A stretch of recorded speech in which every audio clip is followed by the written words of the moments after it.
Welcome to Community Cuts. BK is in the house. We're hosted by Nicholas Brooklyn. Nicholas Brooklyn. Nicholas Brooklyn. All the way through. We're gathered here today. We want to pay homage to Nicholas Brooklyn for being here for 52 years. 52 years.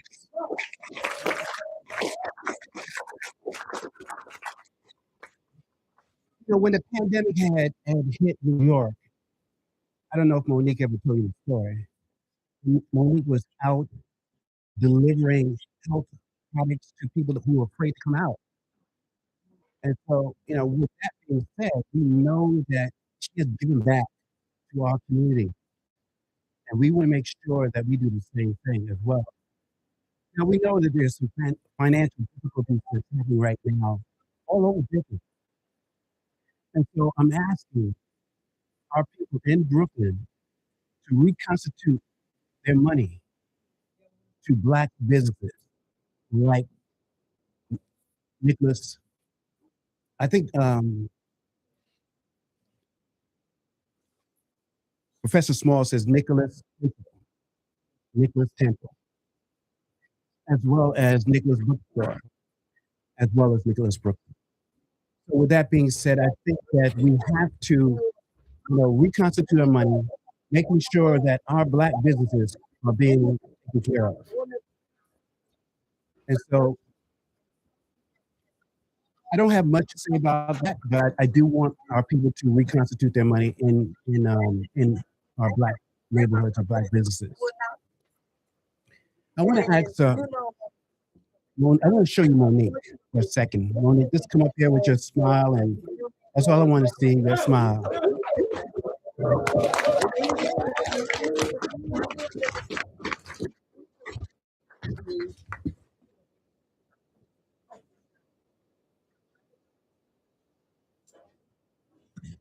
This is Monique. Hello. 52 years and 52 years plus. Yeah, yes indeed. 52 years. The Randolph Nicholas started it out in 1974 out the back of the trunk of his car. So he's still been around after so many years. I'm grateful and blessed. Thank you for the support. So, with that being said, so family in Brooklyn, corner of Brooklyn, I would love you to come out and support Nicholas Temple, Nicholas Brooklyn, 1396 Fulton Street, 2 doors away from Restoration Plaza. Please come out.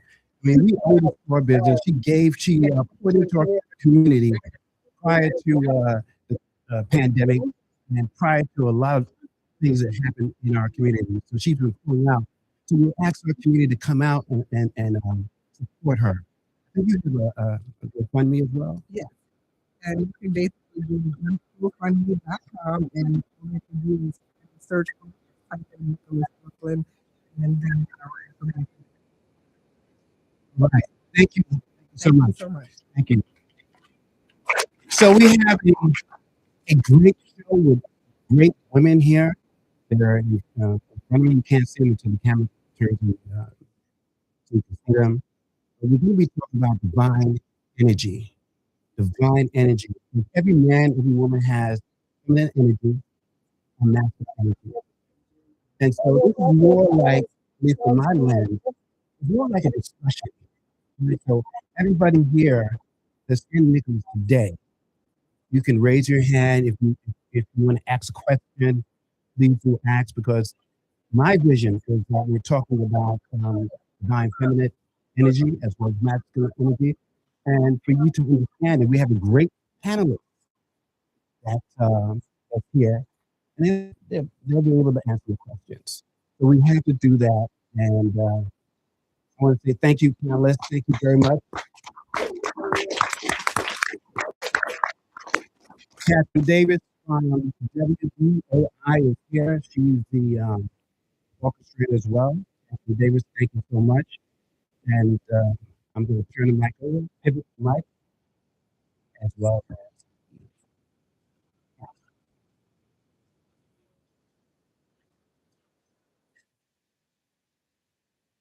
Kathryn Davis. Why don't you just tell us about the panel?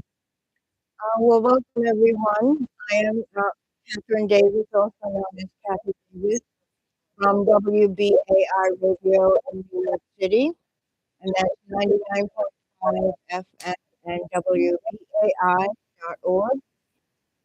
The program Heart of Mind has been broadcasting maybe 15 years, maybe 20 years. It's been a little while. And it's really about consciousness, spirituality, and health.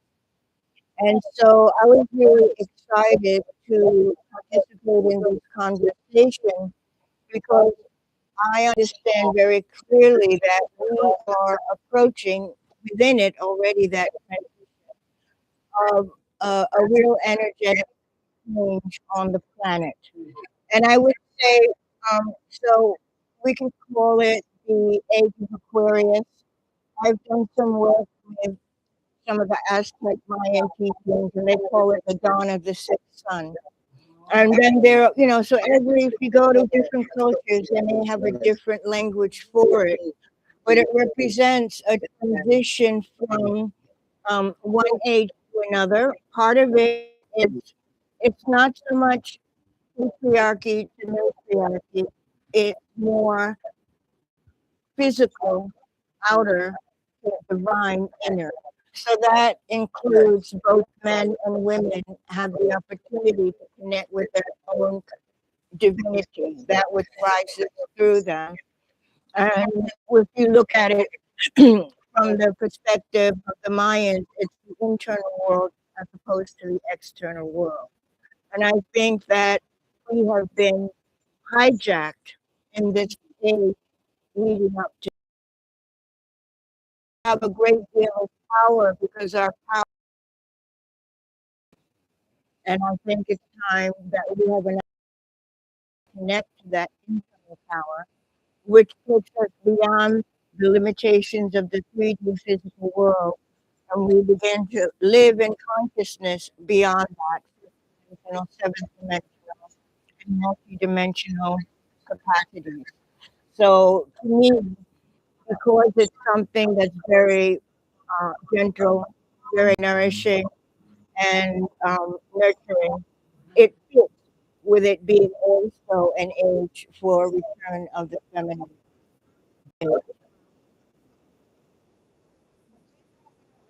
why don't you give the mic towards all of these ones too. I mean, maybe do they work? Are these all these mics working? Uh, no, they may not be. Let's put that down. Yeah, let's pass it back down. Everyone, my name is Lou. I'm the president and CEO of nonprofit called WBAI, focused on ethical AI. Over which obviously is a conversation about it a lot right now. Not in the stage that a lot of it. Um,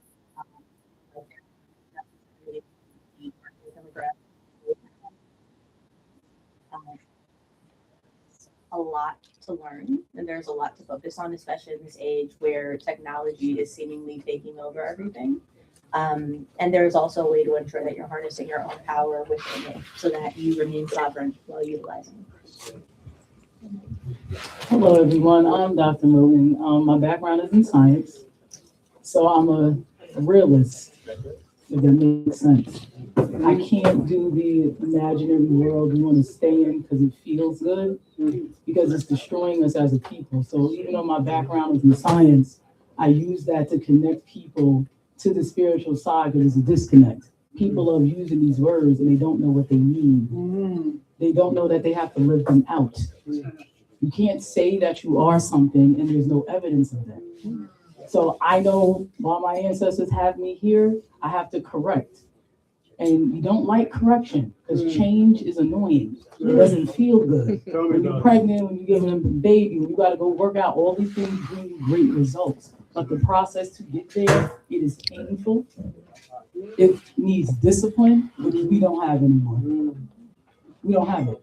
Not collectively, we don't. We have little sprinkles here and there of people who are living out that discipline, but we don't have it. So that's what I know my mission is here.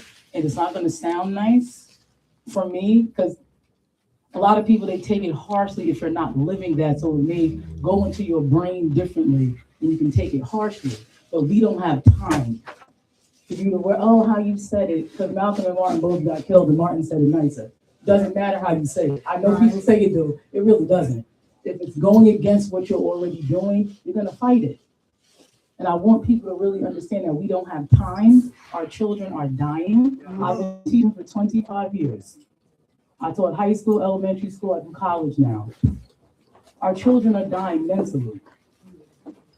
They're not where they need to be, and it's our fault because we're allowing it. We love dressing the outside, but the inside doesn't match.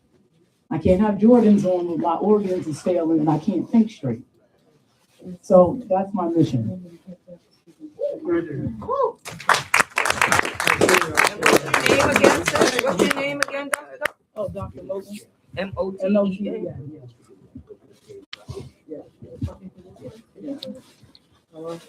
Good evening, everyone. Thank you so much for coming.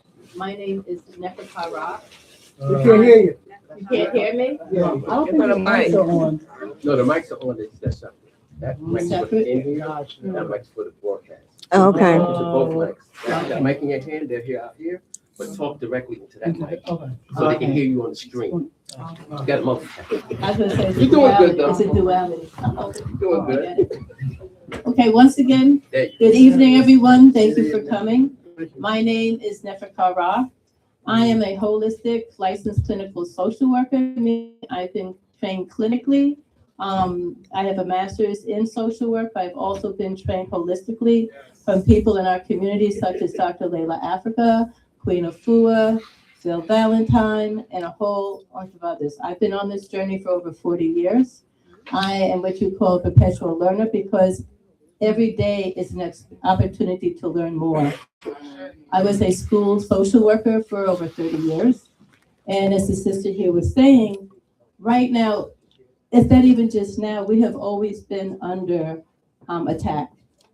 From the time that we were brought back to this country as prisoners of war, we have been stripped of our culture, our language. We've been forced to adhere to other peoples who see us as less than. And through being brain trained, have kind of bought into that fantasy. As the sister was saying, because of that, we are losing our future generations. But a lot of it is because we don't realize how lost we were because we went through the same system. Part of our goal here today is to help raise awareness. Because once you are aware of the different type of strategies that are used to control your mind, control your reality, they no longer have the same effect on you. You know, we have been brain trained to believe that to have soul food is the food, and that we all just inherited diabetes and hypertension, a bunch of other things through our DNA versus our dinner plates. That to be cute, we have to have other people's hair. There's something wrong with our hair. Exactly. That everything about us is bad and everything about other people is better. In the school system and in all the systems, actually, we don't realize how much power words have. If I tell you that the way you learn is special and the way that I learn is superior, you feel you're less than. When in reality, it's actually the other way around. If I take away the ways we learn, which is hands-on and applied to the real world. So if I'm using numbers, words, or whatever, is how do I apply it to music? How do I apply it to build something? How do I apply it to art or what have you? And we don't have money for all that in the school system anymore. But there's something wrong with you that you can't learn it abstract when I know that's not how you learn. And then we create war zones. Last I looked, children do not flood their own communities with guns and drugs. When I worked for a while with a lawyer that was representing our juveniles up in the Bronx where I live. I was a little perplexed because I asked him after a while, is there a separate court for other children? Because all the ones here seem to be 95% us and basically the males. We've also made it not safe to be an alpha male. If you're not feminized, then because you're the biggest threat to the ones that are right now creating mayhem in this country. And the world. Exactly. And they do this by divide and conquer. If you ever notice within our Black community, they act like we're one thing. And then we all fight over which one thing are we and who's better at the one thing versus we are a diversity and the power is in our diversity. They weaponize us against each other. The biggest weapon against the Black male is their sisters. When we walk around, I don't need a Black man. I can outman a Black man. I ain't cooking because that's slavery. Versus I'm the nurturer, and that is a blessing. And for me to empower my family by cooking real food, not mystery soup, with loving energy to raise the energy and empower the entire family. Because children don't grow up in a vacuum. So we don't support and empower the family. The husband, the wife, the children, all the extended family, and there's room for everybody. This is not anti-anybody or pro-anybody. It's got to be all of us. If you notice, other groups, they might fight amongst themselves, but when it comes to us, they become united. But we are purposely, it's a whole Willie Lynch mindset of divide and conquer. Oh, well, you come from this southern state versus that Caribbean island. But then you're from that other southern state, but mine is better than yours, and that Caribbean island is better than that one. And you're more educated than I am, so you light-skinned, but you dark-skinned. You got good, you got all of these. The latest one is, are you here legally or illegally? Nice. I ask people all the time, since they're not checking any papers, when they look at any of us, how can you tell who's legal or not? And what do they actually mean by that? If you don't look like the confusion up on top, you're here illegally, which is actually an interesting concept considering the ones who control here stole this from us. Exactly. So, but again, it's not about logic. It's about he who controls the situation defines it, and we have bought into it. Part of our conversation today is to raise all of our awareness, because once we realize that we've been hoodwinked into thinking that crap food is better food, and if you eat healthy food, that's other people's food. Well, we were the first ones to have that food, which empowered us. Food was our medicine. Now we take fake medicine to try to offset the poison that we pretend is medicine. Mentally, we are thinking we're less than half the time and try to overcompensate. We created everything, medicine, agriculture. Most of the things that we are taught outside of our culture, outside of our language. I don't know about you, I might be dating myself, but when I was growing up, they acted like there was no language in Africa. We ran around half naked, making little funny noises and eating each other.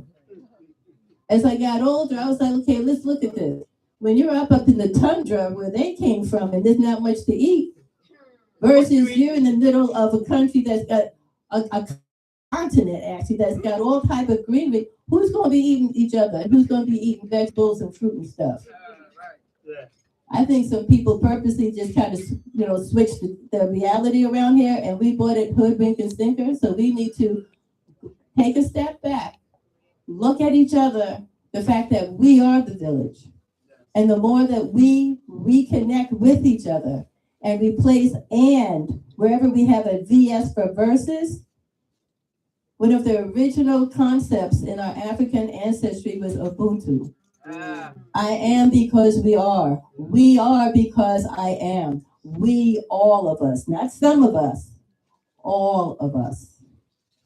So I invite us all during this conversation. We are all smarter together than anybody separately. So during this, I invite everybody and thank everybody for being here. Ashe.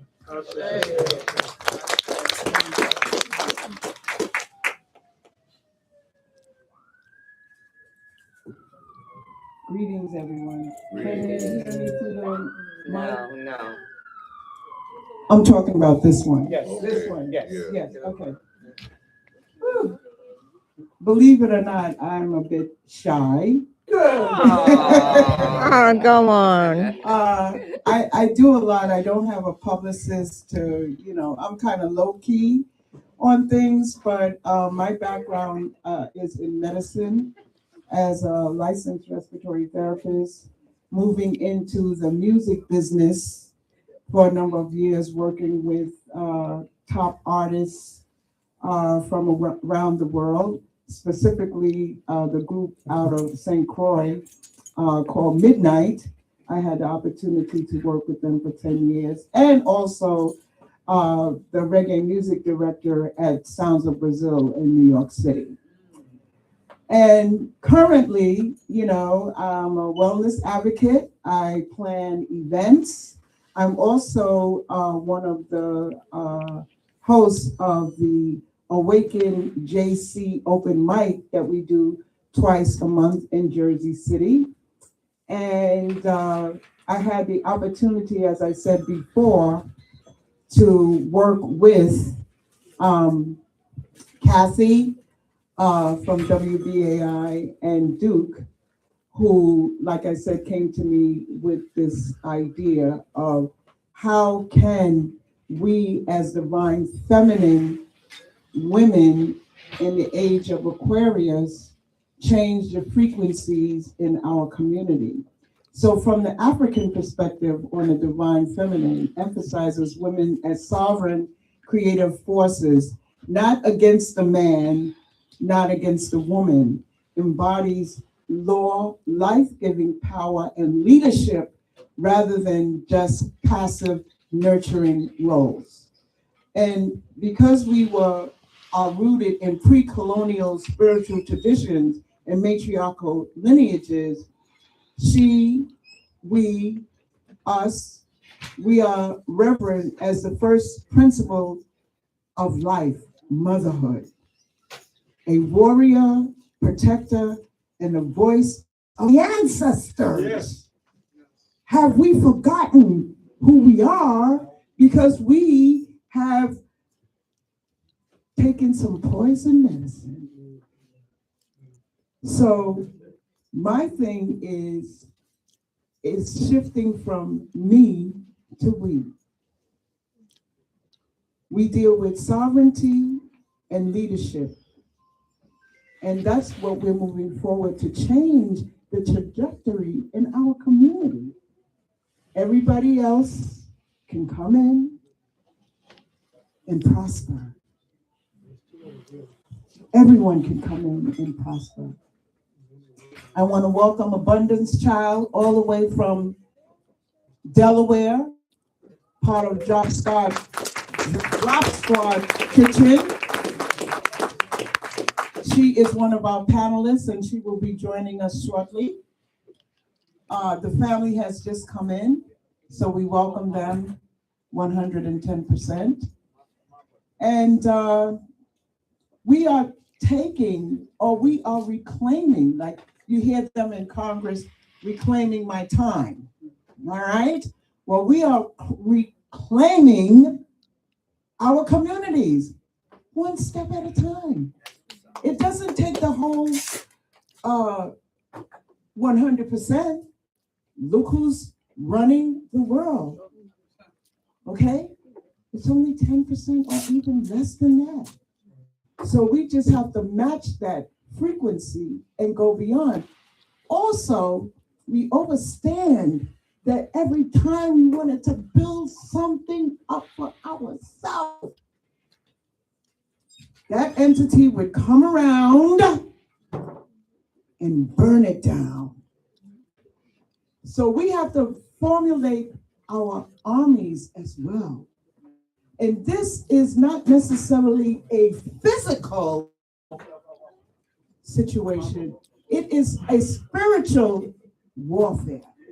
So if we understand what those sacred texts say, that the kingdom of heaven is within, and don't you know that ye are gods? Just tap into that, tap into nature, because we are walking on two legs, but there's other creatures that are a part of this earth as well. And we are not separated from the dolphins, the fish, the elephants, the trees, the plants, even the insects. We're not separated, family. So as soon as we wake up and live, like our brother Bob Marley would say, it's time for us to wake up and live. Like right now, like my beautiful sister, Dr. Angela says, we ain't got time to uck around. Do we have time, brothers and sisters? No. I mean, do we really? And I'm gonna pass the microphone to my beautiful, well, all of my sisters are in me, but because my beautiful sister came all the way from Delaware to be with us today, welcome, Abundance Child.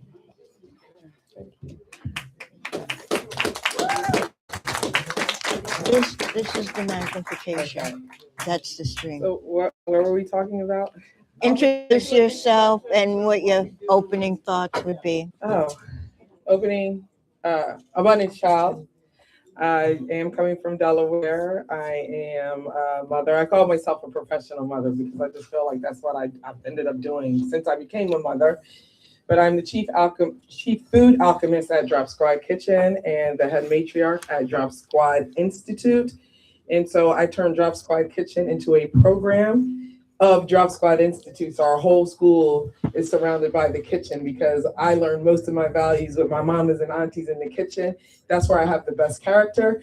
And so we made it into a school. So our family could just do what we do and not be in the whole, like the hardship of the retail environment of having a storefront in a business. Now we just teach all the young people what we do and show them how to make our food so that they can go out and do what we did. My opening thoughts are, it's the same thing I keep saying, that I think the only thing that makes us different on this planet is our soul age. It's not the race, it's not the color, it's not any of this stuff. It's easy to be attracted to our soul groups, what we call in the Ifa cosmology, Egg Bay, because that precedes even and is more powerful than your Egungun or your ancestral lineage. You have a spiritual lineage or you have a biological lineage. And we're all here trying to evolve. And so of course we're supposed to evolve with the mores and the values of the architecture of our biological design, but that's not all there is. And Prophet Noble Jur Ali, and I do disagree with what you said, Mama Kafunya, said time never was when man was not.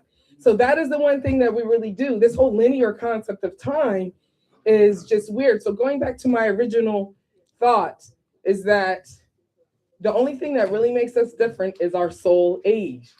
And we, as the brown melanated people on this planet, are the most elderly, and we need to act more civilized. It's not about time, it's just doing what we're supposed to be doing.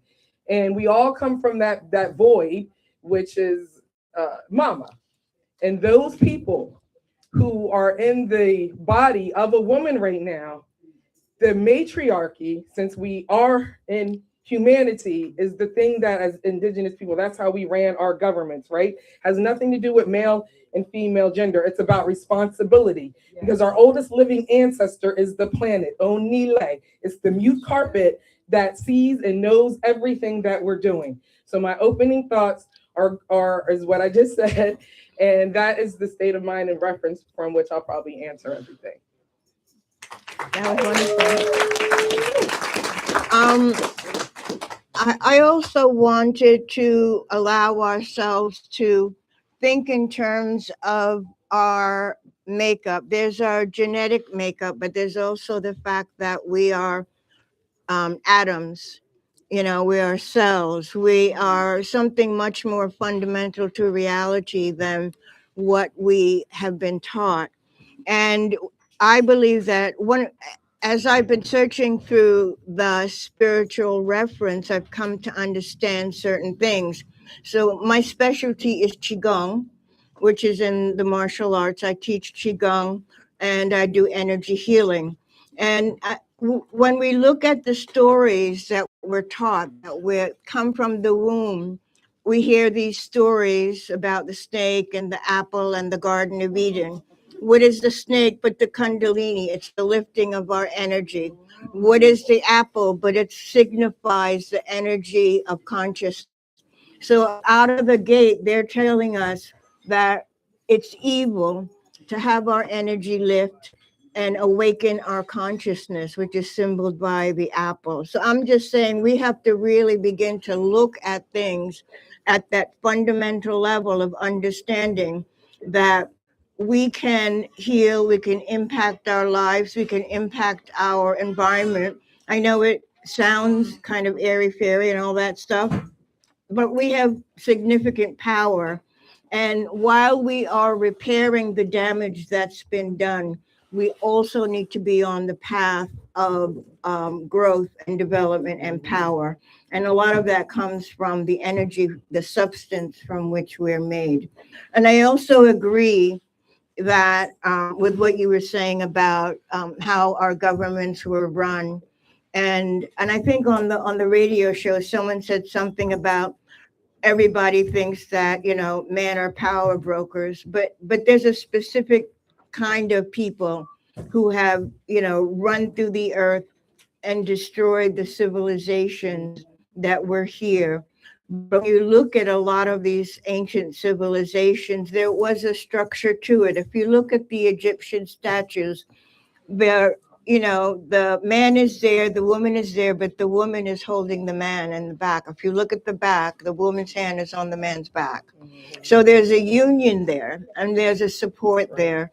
And if you look at the indigenous tribes, just about anywhere you go, you're going to find that, you know, there is that women's council, there is that circle of women to whom the men come and collaborate and understand, because while men may be more adept at warriorship, but I think women are quite good at that. But just to say, but I think that, you know, women, because of that birth-giving quality, are truly going to be more thoughtful and more considerate of the well-being of the community. And I think if we return to that there's nothing being taken away from the masculine energy. There's a unity that was broken, and our children have been propagandized to fall into that system. And even we could look at our age, we're all after the buck at some level because you need it for survival. But it gets to the point that it really undermines who we are as beings. And I think we have to be very disciplined and really articulating that true power that we indeed do have.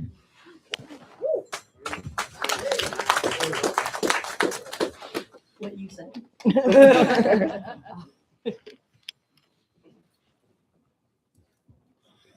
Oh, yeah. No, you go ahead.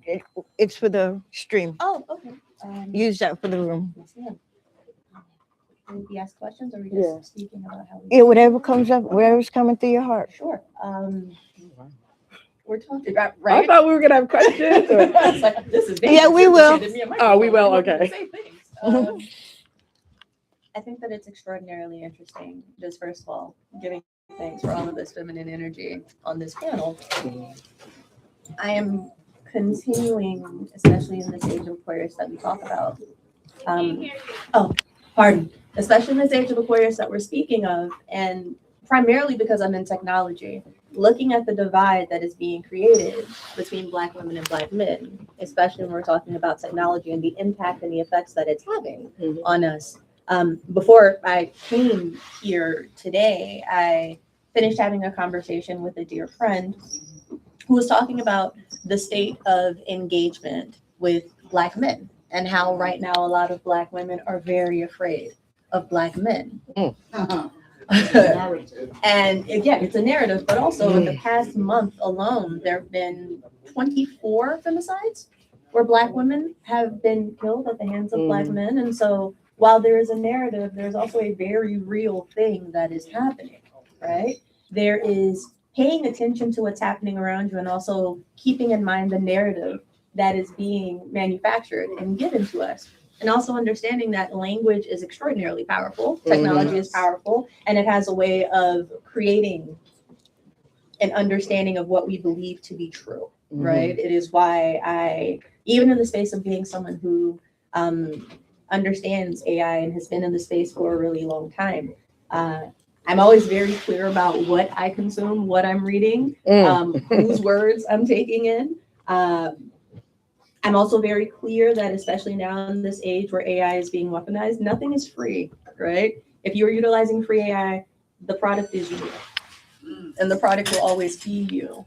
And so being very mindful of all of that and having an understanding that that narrative is also shaping the way that I'm taking in information, and whether or not you know it or not, it's also shaping the way that you're taking in information. There are also a lot of angry people. The anger is very palpable. You know, it is people a hair trigger away from yelling at each other, right? It is individuals not being as giving to each other. It is people being able to scream over each other. And he who is loudest or she who is loudest wins, not he or she who is the most knowledgeable, right? And that's not expertise. That is weaponized violence. And just, you know, keeping all of that in mind. And that is what came up for me.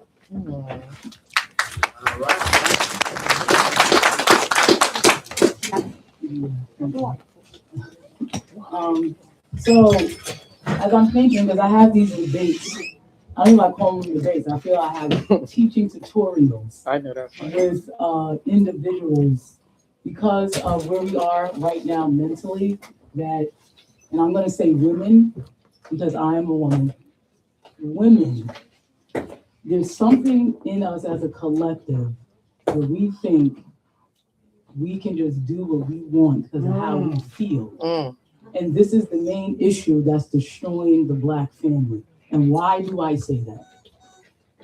We keep trying to change what is nature and think we're going to get a result. The only way we're going to have our children and ourselves, and even I'm mentioning the children, is really us. Because when I have students and then parents come in, oh, I know exactly why your child is the way they are. You and that daddy are all jacked up. This is why this child is this way. And nobody wants to take ownership that they are contributing to that. How are we contributing to this? So on a biological level, right? Now that we have, I don't like saying better technology because our ancestors were smarter than us with less. They was doing calculus 3 and derivatives with that stick. I don't even know how that looked like math, but I'm gonna find out when I go over there. So they were smarter than us, but we have different technology now. So now we know that when children, especially males, they are not raised with their father, there is a biological component to this. See, it's not just, oh, I gotta be around my dad. I have to get the physical, literal biological cells from him from being in the house every day. That's right. I can't be over nurtured. So the problem is with this feminine divinity that we're doing, we think we have to overdo it. Right. We're not paying attention to the symbols. Because the symbols say what that yin and yang. It was feminine, you had the black dot, then you had the whole black with the white dot. We're not paying attention to that balance. So when the children are not being raised with daddy in the home, they're around all those feminine cells all day, because I don't know how to be anything but a woman. I don't believe in this, oh, I'm masculine because a man is. No, you masculine because you're masculine. I don't got nothing to do with a man being around. I don't change into a dude because my husband is, I'm at work or my husband is at home. That's not how that works. That's how you are. That's how you are. I am feminine 24/7, so I can only be that way around the children. The problem is They're literal biological cells. You have 100 trillion cells. They are inundated with too many estrogen and progesterone cells. It is literally killing our children. When I mean killing them, we're talking about biological. So we have our chromosomes. Everybody know what chromosomes are, right? They have these caps on them. And they notice that the children who did not have their fathers every day, weekend fathering is not the solution. That doesn't help. When they do that government schedule, it's 4 days out the month and maybe in the summer. That's 70. I'm a numbers woman, so you hear a lot of numbers. That's 75 days a year. What a man going to do with children with 75 days a year? What impact is going, what exchange is going to happen? So what happens is those caps, the older you get, they start to decrease. So when they get to a certain level, this is when you end up dying. So this is about DNA technology and taking telomerases, but it's expensive. It's $500 a bottle, but it's worth it. When I can buy red bottles, I can buy $500. It's going to help save my life. So I don't do that. Oh, it's too expensive. No, it's not. Right. We spend our money on what we want to spend it on. But back to my point. So the caps on the DNA, they're literally shortened by 15 years, meaning we can count the DNA sequence is shortened by 15 years in males. So this whole single motherhood is literally killing the children. And then it makes girls develop early. So understand how women work, and I know women don't like it, but we are delusional. And that's why you need daddy in that house 24/7 to calm your estrogen and your progesterone down. That fluctuates every 2 seconds. Now I know it's not our fault that we're made that way, but why? We have to have children, we have a cycle, so we go through hormonal changes often. That's why diet is more important for us than it is males. Males, it's just biology. They can eat crap, eat garbage, gain weight, it don't even matter. They got 200, when it comes to genetics, it doesn't really matter because they got 200 million sperms going to come out wherever you're jacked with. So 50 million of them jacked up, they ain't going to reach the egg anyway. It kind of doesn't matter. With us, right? You want to drink, you want to go smoke, estrogen says, come have a party, I'm going to give you pain for it. Come have this party, go ahead and drink that. That's why I don't drink. Go ahead and have mimosas if you want to. Your uterus and them eggs gonna pay that price for it. You can't do what men can do biologically. It doesn't have the same result. So when you go drink, you go smoke, you go eat that Chick-fil-A all the time, that's what it's doing. It's already killing your eggs. And women have been dying since we was born. So from the time of conception to 4 weeks, we had 7 million eggs. From 20 weeks to birth, now it goes down to 2. Then when you're born and we go to puberty, now we only got 400,000. So our eggs have been dying since we've been in our mother's stomach. Ask your mother what she was eating. I asked mine. Because I need to know what you put in my DNA. I need to know what you exposed me to. I know when my parents conceived me, my father had an 8-pack, he was built, my mother was a dancer. I have supreme genetics, I do. But I learned how to take care of myself. My parents did not allow me to eat junk food. I can't remember really going to the corner store. I said everybody else, I couldn't do it. I didn't want to do it because they didn't let me anyway. Poppy, this is my cousin. I wasn't eating that crap. Everybody else, I couldn't do it. But there was a reason why my father wasn't having it. My daughter not living. Whatever he saw traumatized my father, it was not happening. So I was juicing at a very young age. I always worked out and I'm in shape. This overweight thing, we got to stop. It's not okay. Biologically, it's not okay. You have all of these wonderful organs here. This is the worst place to have fat. You can't have it here. Our uterus is here. So what are we doing to our children prior to even conceiving them? We're killing them. We're giving them a terrible metabolism, which is not going to be able to think. Your kids can't think in school. They're not smart. A 2.0 is an F. Let's do the math. Take out your phone, divide 2.0 by 4.0. That is an F. And you're going to graduation. I'm happy my child graduated. With what? What are you happy about? They failed. They failed. And you're happy about what? So again, we're killing our children from even when we're in the mommy's stomach and who we're choosing to mate with. You can't just have kids with anybody. Right. That's what we're doing, but we can. Then you wonder why they got problems. Then you wonder why something's showing up. We talk about divinity. What does divinity mean? Right. In Webster, it's that superhuman, godlike. What about you is superhuman and godlike? Lord. It's a joke. We just using words just because it feels so good. Make me feel good. Science don't care about your feelings. Right. You're sick. You're already developing Alzheimer's right now. So much you divine, you don't even drink water. And then the right water, thank you for teaching me that 20 years ago, Melangi, right? I brought my kids, he showed me water. I have my ionizer at my house. I don't play. Got one at work. got one to travel with. When you're real serious, your life is going to show it. So if we are really being divine, it's going to show up. What is your metric of divinity? Because you wear African clothes. I don't like wearing red, black, and green all day. I love pink. I love black. Make me something in pink, I'll buy it. I'm not just gonna buy. No, make stuff that we like. We can't just do red, black, and green. I'm not wearing that all day. I'm not. I love the motherland, but guess what? They got pink flamingos and birds and psychedelic colors. Listen, we know we black is here. I'm sorry, I'm not doing it. We have to do better. And we're suffering because we're not doing it. We don't have any energy. You're depressed, or you got anxiety. We want to blame everything else but ourselves. You don't want to be healthy. That's why you're not. It ain't the white man. It ain't the bodega. See, I don't do that whole government white man stuff because you make decisions.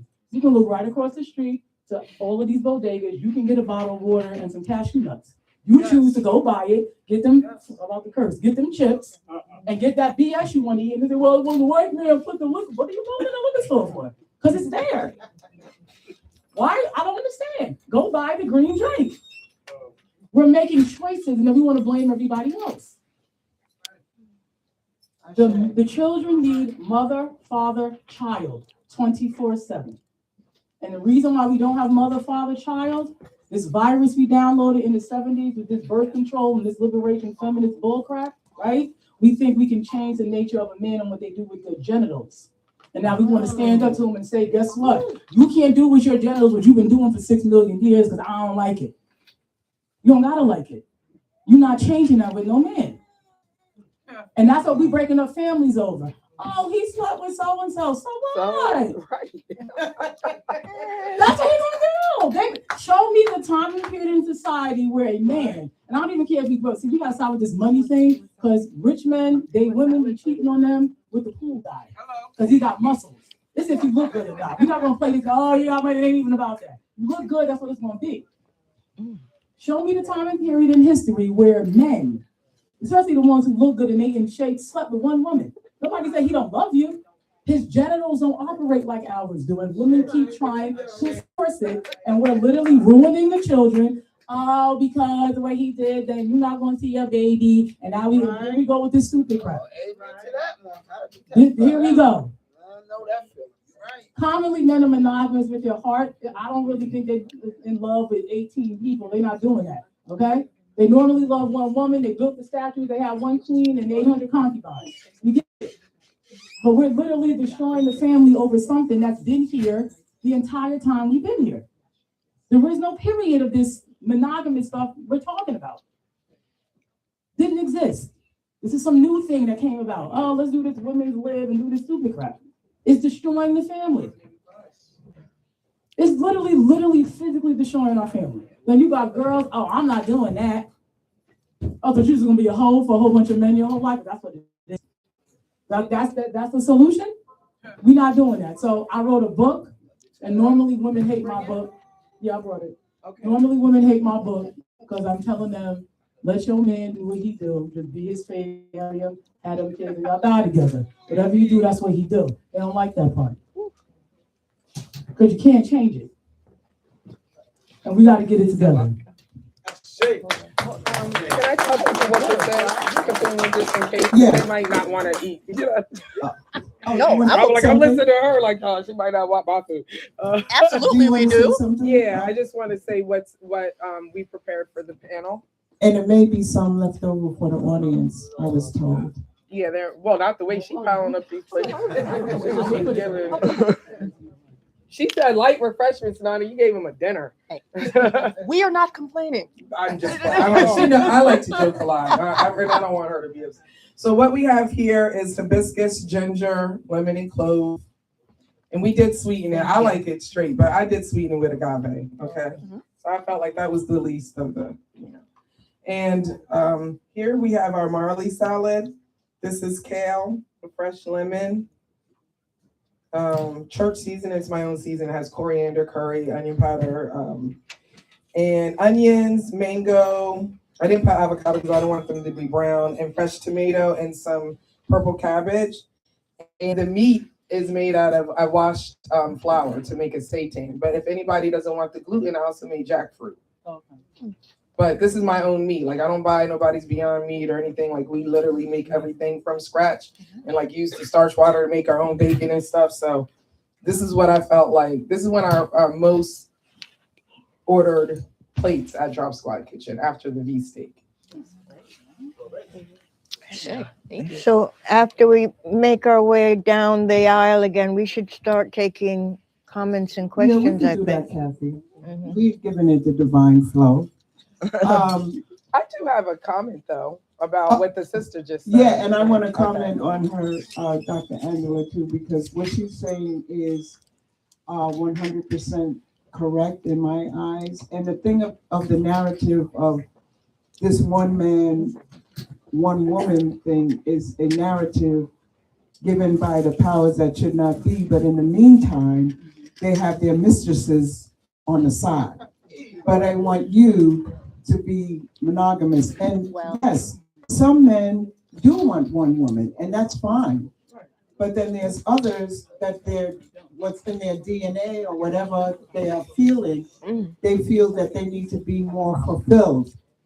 You know what I'm saying? And if you can find that balance within yourself, that's good. And I wanted to also say that the balancing force, you know, the divine feminine or the woman that has knowledge of self is viewed as essentially for restoring harmony in a world affected by colonial, patriarchal disruptions.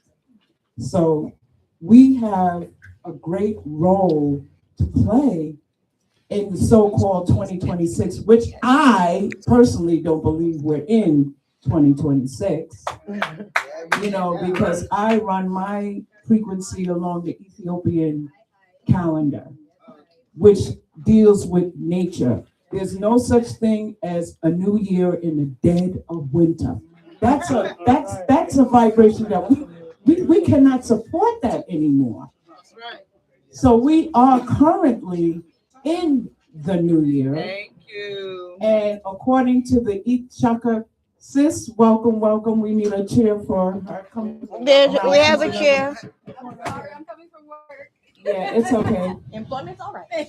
Yes. And so we just have to return to our greatness. And we've been hoodwinked by an entity that does not care anything about us. And I have to give a salute to Michael Jackson for singing those positive, uplifting frequency, word, sound, and power. And so, Abundance, did you want to say something? Yes, I was saying it's more even if she went on the other end. We're all piled up. Yeah, come on this side. See? But that's where the door is.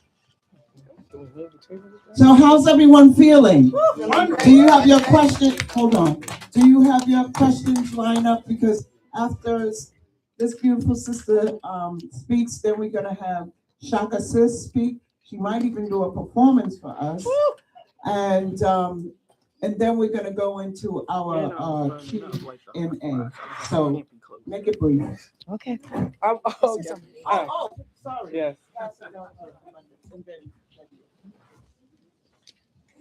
I can imagine many sisters being disturbed by the information that's in that sister's book, and I agree with it 100% because on one level, everyone here is here by design, meaning like you have a contract, you know. We don't know because we forget why we are here. What were the lessons that we need to learn in order to evolve, right? So again, everybody is only displaying who they are based off of their soul age. And it's all about a contract. So I feel like based off of Mama Zogbe, you know, brothers wasn't just doing things the way, you know, brothers are here in the masculine form in order to become perfect and evolve into the oneness which we come from, which would be the womb. So how you do that in our society, first and foremost, is going to be based off of Iwa Pele, which is Ma'at, which is balance, or Iwa Ray Ray, which is good character. We have to be careful about our contracts. So I agree about everything that you're saying. So when you finally do find your person, all right, if we're training young women to be civilization teachers, right, and bring forth civilization, we have to well, this is what I teach my daughters. You have to understand that in this day and time and what is purported to be 2026, brothers and sisters don't know what you're talking about. So I'm telling my daughters, if you really want a brother that is amazing and was raised the way we were, you're gonna have to contend with polyamory, polygyny, and things like that. But what's most important is y'all's character, and that you find somebody that is about your spiritual development and upliftment, and his contract and your contract might be aligned. A lot of these brothers have a younger soul age and they're coming to have these experiences, so therefore they're just all over the place. That's fine. We need to be training our daughters and our brothers to honor their higher self, their Ori, and be in alignment with that contract, and let's do better than what our ancestors did. That's what we're supposed to be doing anyway. So even though that's what they did, you still have to be able to have some type of control and things like that. That's not just carte blanche to be out here spreading your semen around. And for the young women, you have to understand that is like what the sister said, that's what the brothers are programmed to do on a biological level. So y'all have to understand y'all's contract. And the contract is what's really important, because you won't understand contracts if you're not having a proper education. The only way you're going to know a contract is if it's your sugar daddy welfare, purchase of care, and all those types of things, because that's what the generations of people that look like us have been trained to do. We got to start rewriting the contracts.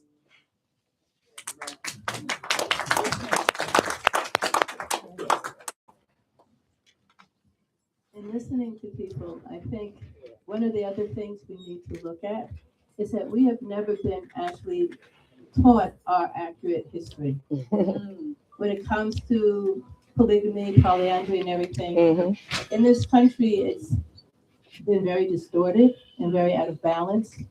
First of all, in this country, it's been more out of the intergenerational traumas, because when we were enslaved in this country, our men were commoditized, and they were used to just kind of become fodder to create more children that could be working on the plantation. Right. And that trauma has been intergenerational and then normalized as okay.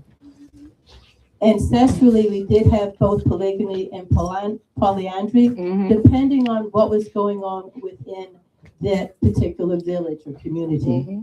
Because between the wars and disputes and stuff, depending on what there was a shortage of, is there a shortage of men, or is there a shortage of women, determined whether or not it was polyandry or polygamy.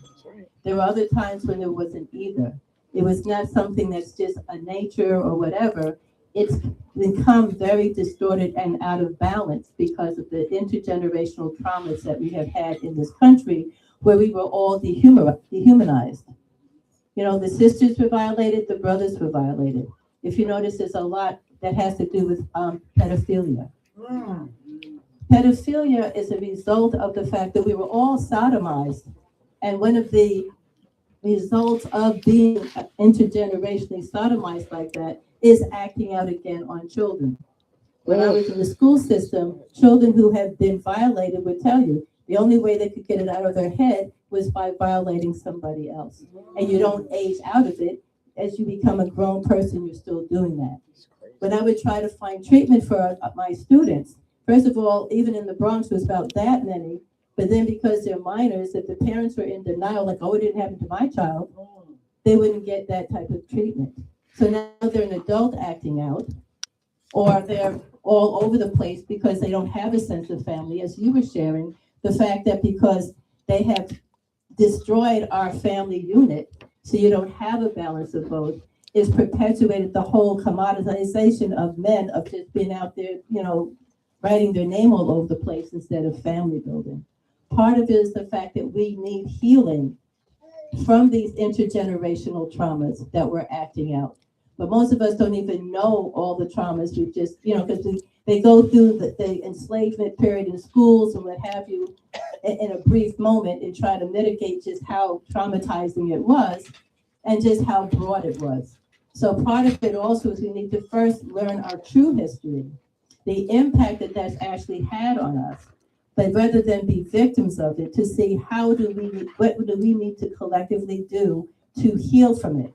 Being incarcerated for acting out your trauma is not going to help empower or heal anything. If anything, it exacerbates it. The first thing is to understand what it looks like, because if you don't go to the source of what's causing certain behaviors, then you can't address it. So the first thing is to look at, okay, how is these behaviors tearing down our systems? And it's not about tolerating it, it's to see where did it come from? Because if you don't know the source of what's causing certain behaviors, certain mindsets, certain whatever, and we normalize it, we're perpetuating a dysfunction that's continuing to tear us down. So part of it is that we're also looking at the need to reclaim independent schools, where we also, though, have to learn our true history. Because a lot of times, I know it for myself, with all the trainings I had, it wasn't until I started learning on my own in like my late 30s and running into a lot of our historians like Dr. Ben and Dr. Ivan Van Sertima and all of them to find out, oh, within the systems around here, we're told a bunch of lies about how we got to be, what we're naturally like, and everything else. And that we've got to do our own research. We've got to go back to see our historians, not other people's stories about us, so we can reclaim our power and not normalize dysfunctions, because if you don't know better, you can't heal better. I'm sure you talk about that. And our other panelist that has just joined us, Shakasis, we welcome you to the panel. Ashe. Tell the people all about you. Thank you so much for having me. My name is Shakasis. I sometimes go by Shakasis the FMC. I am a multi-creative performing artist, hip-hop artist, poet, actress. I'm also a teacher. I teach many things. I teach rites of passage to young girls. I also am a theater instructor, theater director at Ife Tayo Cultural Arts Academy. What else? I'm a mom of 3. Jewelry designer, graphic designer, all of the creative things. Yes, author. Yes, that. Children's book author as well, because what I do is for the children, so that's important. The name of my first book is Kemet, the Story of Osir Noset. It depicts the ancient Egyptian, Kemetic nativity story. And I felt that it was important that our children see ancient Egyptians in their true light, melanated.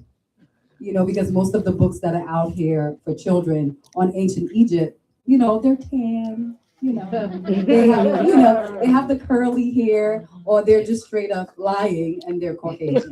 Right. So for me, it was very important for our children to see, no, this is our legacy. This is what our people did.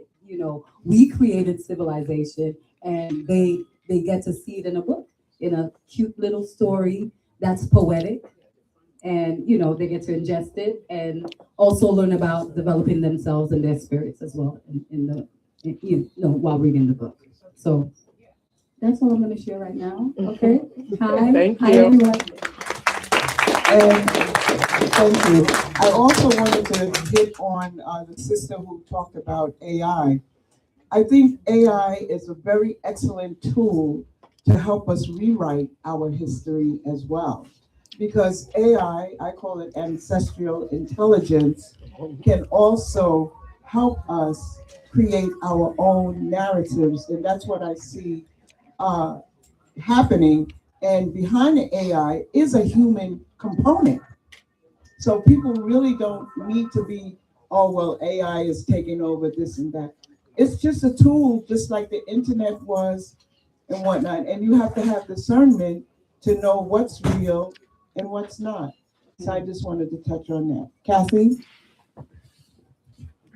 Oh, yeah. This is also wonderful. I'm just sitting here thinking, and I'm saying to myself, that old painting we see on the walls in churches? Yeah. I'm thinking we're at the first supper. Oh, I love it. Oh, yeah. I would actually like to say something about AI. So to that point, I think it's really important to note it is human to AI connection. It is not AI to human connection. The amount of people that are advocating their role and responsibility and their brilliance and their greatness because they think AI knows better, it does not. It never did, and it does not. AI's role and responsibility in life is to make you happy. That's it. That is all. That is why we have such a high rate of sycophancy because AI tells you what you want to hear. Again, AI is not thinking, it is about patterns. So if we're dealing with patterns, AI will always give you an answer. It doesn't mean it's the right answer. It is literally garbage in, garbage out. Not saying that what you're putting in is garbage, but if you're not very detailed about what it is that you want to get out of it, you will get a response that is curated by someone who believes that they're making you happy. That's why the first thing I tell people whenever you're utilizing AI, stop saying please and thank you. A lot of us do it. A lot of us do it. Who was the creator of this technological AI that we're utilizing right now? It wasn't us. And last time I checked, I haven't had a please or a thank you from somebody who was white and male in a very long time. I think about how they write emails. Hi, do this, bye. I also think about how I've been socialized as a woman. Hey, how you doing? How are the kids? You good? Cool. If you don't mind, could you send me the thing? I have wasted 9 words or 9 sentences, but I could just said the thing, right? AI is literally about saying the thing. And I think if nothing else, it's important that we, as divine feminine and divine masculine, understand that like we are the runners of the ship. That's ours. And also, AI isn't going to steal your job. Someone who knows how to manipulate AI better than you do is going to steal your job. AI is a tool. People are giving it a lot of credit when it isn't actually worth the credit that we're giving it. But he who knows how to manipulate the master's tools is actually going to get more out of them. Have an understanding that you being able to engage, not well, not poorly. I know more about AI than 98% of the world, but it's my livelihood. So I have to. Basics are fine, right? Understanding which ones to use and which ones not to use, that's fine. If you're going to utilize AI for the love of everything that is holy, please use a paid version. Please use a paid version. If nothing else, because being able to utilize a paid version gives you the opportunity to either opt in or opt out of AI training itself on the data that you put in. And you get to program. And you get to program, right? It is imperative that you are able to ensure that you are holding on to some level of power when you are engaging with a tool that is this unruly. And that's the only word I can use, right? Every day something new is happening, right? Every day there were 6,000 people laid off on Facebook last week. Week before that, Atlassian let off 10,000 people, right? And you keep hearing that AI is the reason why. I'm also an HR executive by trade. I want to be clear. You are not losing your job because of AI. You are losing your job because in 2020 and 2021 and 2022, they overhired horrifically. And it's easier to blame AI on the reason why you don't need people versus speaking about how you didn't plan well for human capital. That being said, AI is suffering from the worst PR ever. They want individuals to utilize a tool that they've been weaponized to make you afraid of, and you think it's going to steal your job and literally take away your opportunity to be as intelligent and brilliant as you are. It is a stupid problem. We didn't start that though, right? Good point. One, I really need to read your book. I also think it's interesting, right? I am a woman of a certain age without kids. And that is on purpose. There's also a lot of conversation happening now amongst, women who are my peer and even older. The narratives let the birth rate plummet to hell. And I hear that a lot of different times. Apart from the fact that sending children into this world and universe right now with everything that is going on is terrifying. You are not lying. The babies can't read, y'all. They cannot read. We are talking about children being sent from elementary to middle to high school to college who cannot read a chapter book. I'm a graduate of Howard. It's happening at Howard. It's happening at Yale. It's happening at Harvard. It's terrifying. Okay? The babies can't look at an analog clock and tell you what time it is. That is where we are. Like but look, like this is where we are, right? And so in the same space that we're talking about technology, it is, in a word, frightening. Like, also, I just don't feel capable. I have a dog. I can handle a dog, right? That's cool. Rocket, that's the homie. Shout out to the dog in that house. Because the stakes feel too high for kids, right? You are responsible for the creation of this new life. And what you give it assists its, movement throughout the world. And one person's educated child is another person's school shooter. And it kind of feels like sometimes the roll of the dice is the roll of the dice, right? Granted, we don't usually have school shooters. I'm just saying. Just putting that out there. And to your point, polygamy, polyamory, monogamy, I mean myself personally, someone who does not believe monogamy to be something that is natural. If you look at history, monogamy follows the path of when we started breaking off into different nations and states, and we had to become more okay with having very small subsets of individuals that we didn't have to rely on. So having that kind of order and consistency was something that was that important. However, I will say, in the space of engaging with men, right, I do not disagree that, the overabundance of being able to engage with multiple people is something that is normalized, but the lack of sexual discipline, the lack of discipline, right? I knew she was going to say that. That's their favorite line. Is terrifying. So like the amount of, and again, not my circus, not my monkeys. I ain't got no kids. I don't want no kids. But the amount of women who I deal with, especially now, we're apparently having a resurgence of conversations around DL. I have 4 friends that found out that they have AIDS because their husbands, who they've been loyal to, right, have given them this, right? And they were trying to eat. Right? I know. I broke it. I did that. I blame you. You started it. It was fine. I was eating hibiscus and loving life and talking about the hair. And now we're here. But so I see it in so many different ways, and I see it primarily because I remember pre-COVID, life was beautiful. We were happy, frolicking in fields and stuff. And everything didn't feel so high stakes. Dating feels like high stakes. Yeah. It's terrifying. Getting pregnant feels high stakes. We already know what the maternity, mortality rate for Black women is. It's terrifying, right? And so living that and, being engaged in that sphere, right? And then also seeing the feedback loop that's happening with technology. Social media is the worst and the best thing and the worst thing, the best thing and the worst thing that ever happened to us, right? Yeah. Having the echo chamber is brilliant. Being able to listen to individuals that you can't necessarily sit next to and getting their understanding of the land. Like, I can follow you online and not know you and be like, I know you. Parasocial relationships notwithstanding, that has its own issues and challenges, but being able to engage and know you, that's a beautiful thing. But at the same time, that is something that continually gets weaponized as well. Okay, so I knew she was going to say this. This is commonly what women say. So when you say sexual discipline, we have to say what that means. See, women love to say that sexual discipline means men are not having sex. Oh, no. Hold it. Wait. So that's what women love. Oh, if you're sexually disciplined, you're not going to allow to have sex. So let's deal with that. To be disciplined in something means you must be actively doing it, not doing it. So when I'm talking about polygamy, if we're going back into this thing, I'm talking about men being polygamous with their genitals, not a woman. Women would not be advised to be polygamous. Why? Because then we will not know who the father of the child is. So that was never okay for us to do. We are the receptors of sex, not the deliverer.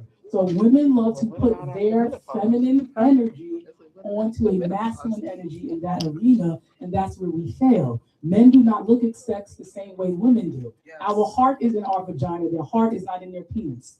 So when you're saying, oh, you need to be disciplined, that's what we want. Because we are the receptor. We fall in love with sex. We want to give her a body, or you have to put it in there one time. It's in my book. It's done. I hate when women say, oh, I can do all of this without this, and I don't have to. You're lying. You did that with a man you didn't like.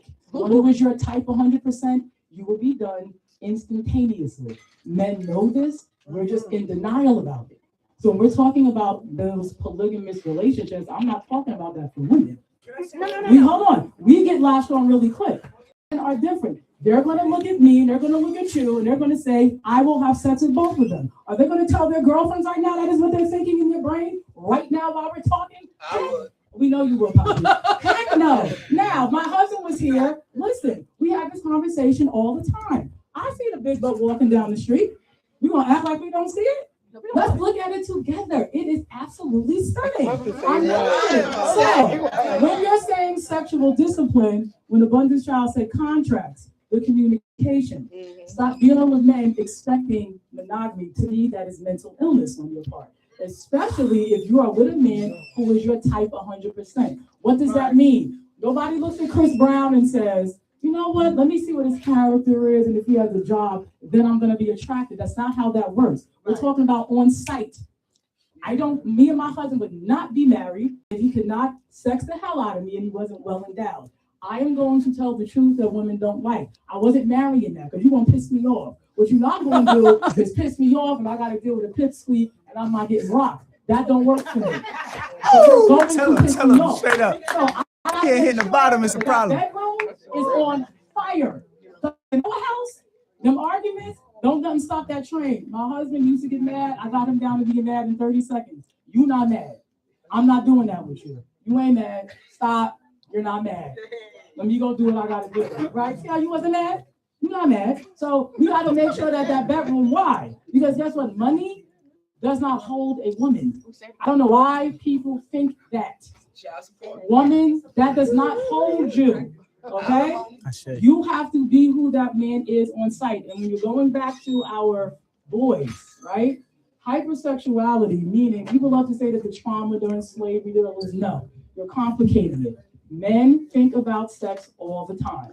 They were not traumatized into being horny. They were not traumatized into looking at women. That is how they were before we even had slavery. We're going to stop this nonsense right now. We love to shame men for doing what they're supposed. It was not trauma response. And when they did the study, meaning when we were sodomized, women became more hypersexualized after sexual trauma than males. So when males, it goes down, it does not increase it. Women, it made it go up.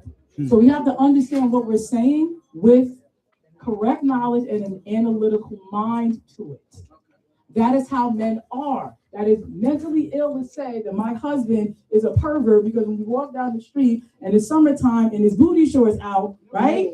That, oh, why you keep looking? What do you mean, why does he keep looking? What is going on right now?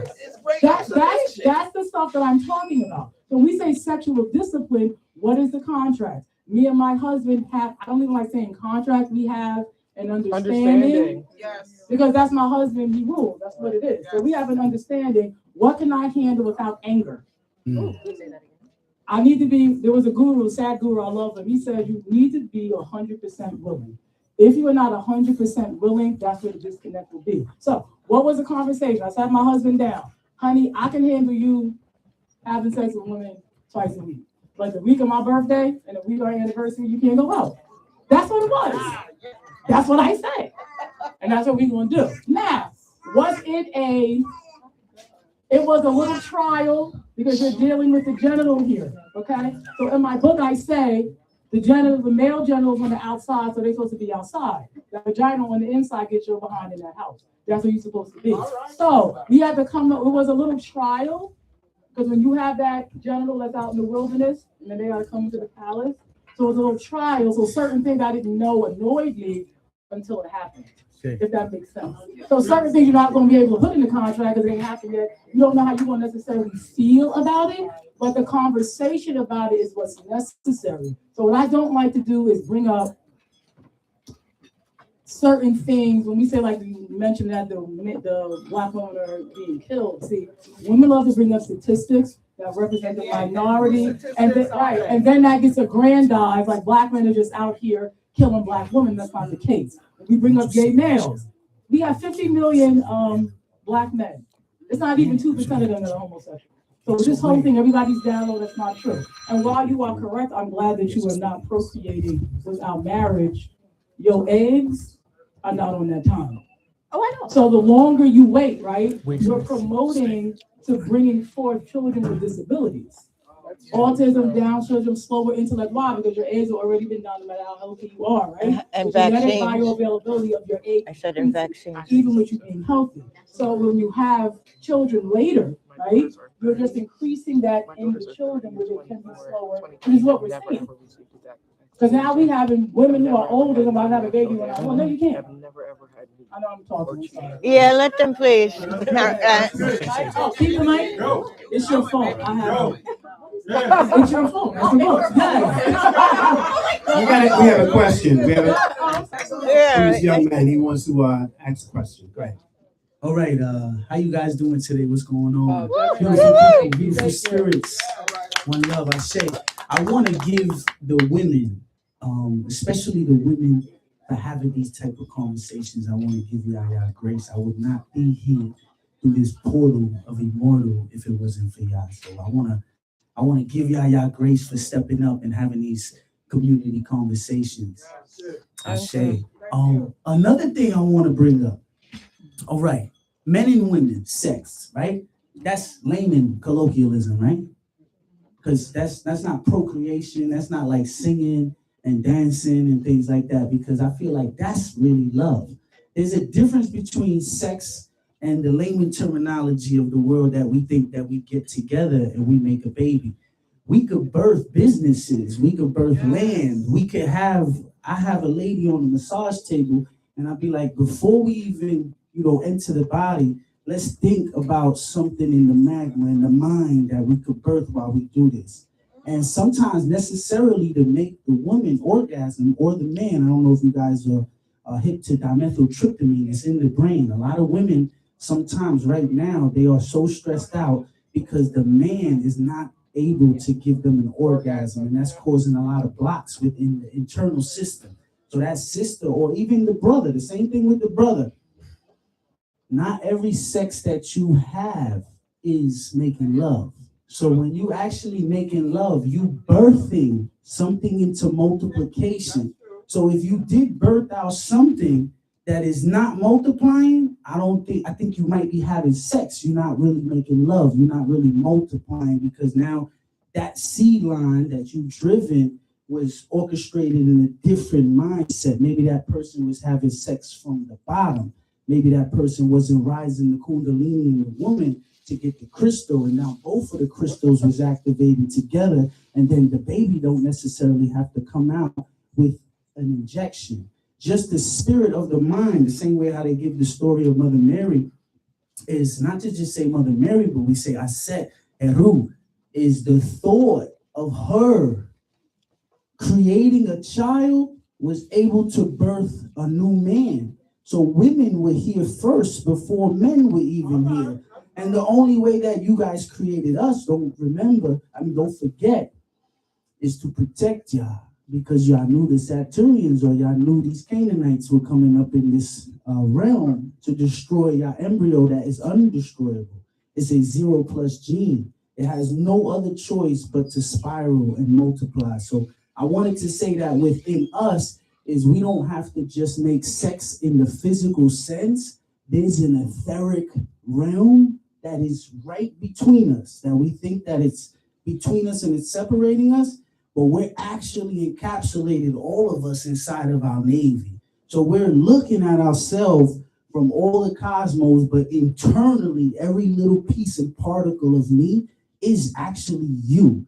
And the only way that we can connect is keep the etheric frequency of making love to now transpond and multiply, not just physical reality, but the businesses that you leave your dominions, you leave your ledger.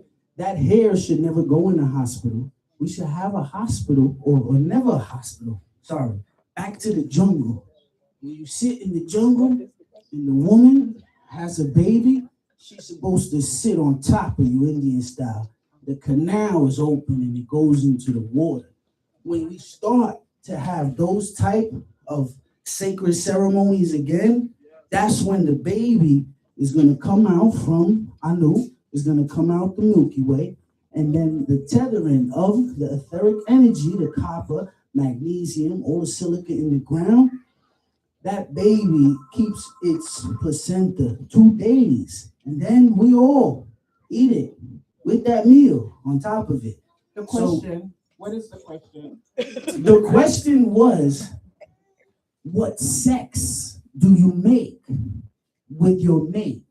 Do you have sex to multiply, or do you have sex to get rid of the serum or your eggs? Because if you make love, we should make love to be prosperous. We should have a direction and guidance of where that physical or inertial frequency should be guided. We have the answer for you from one of the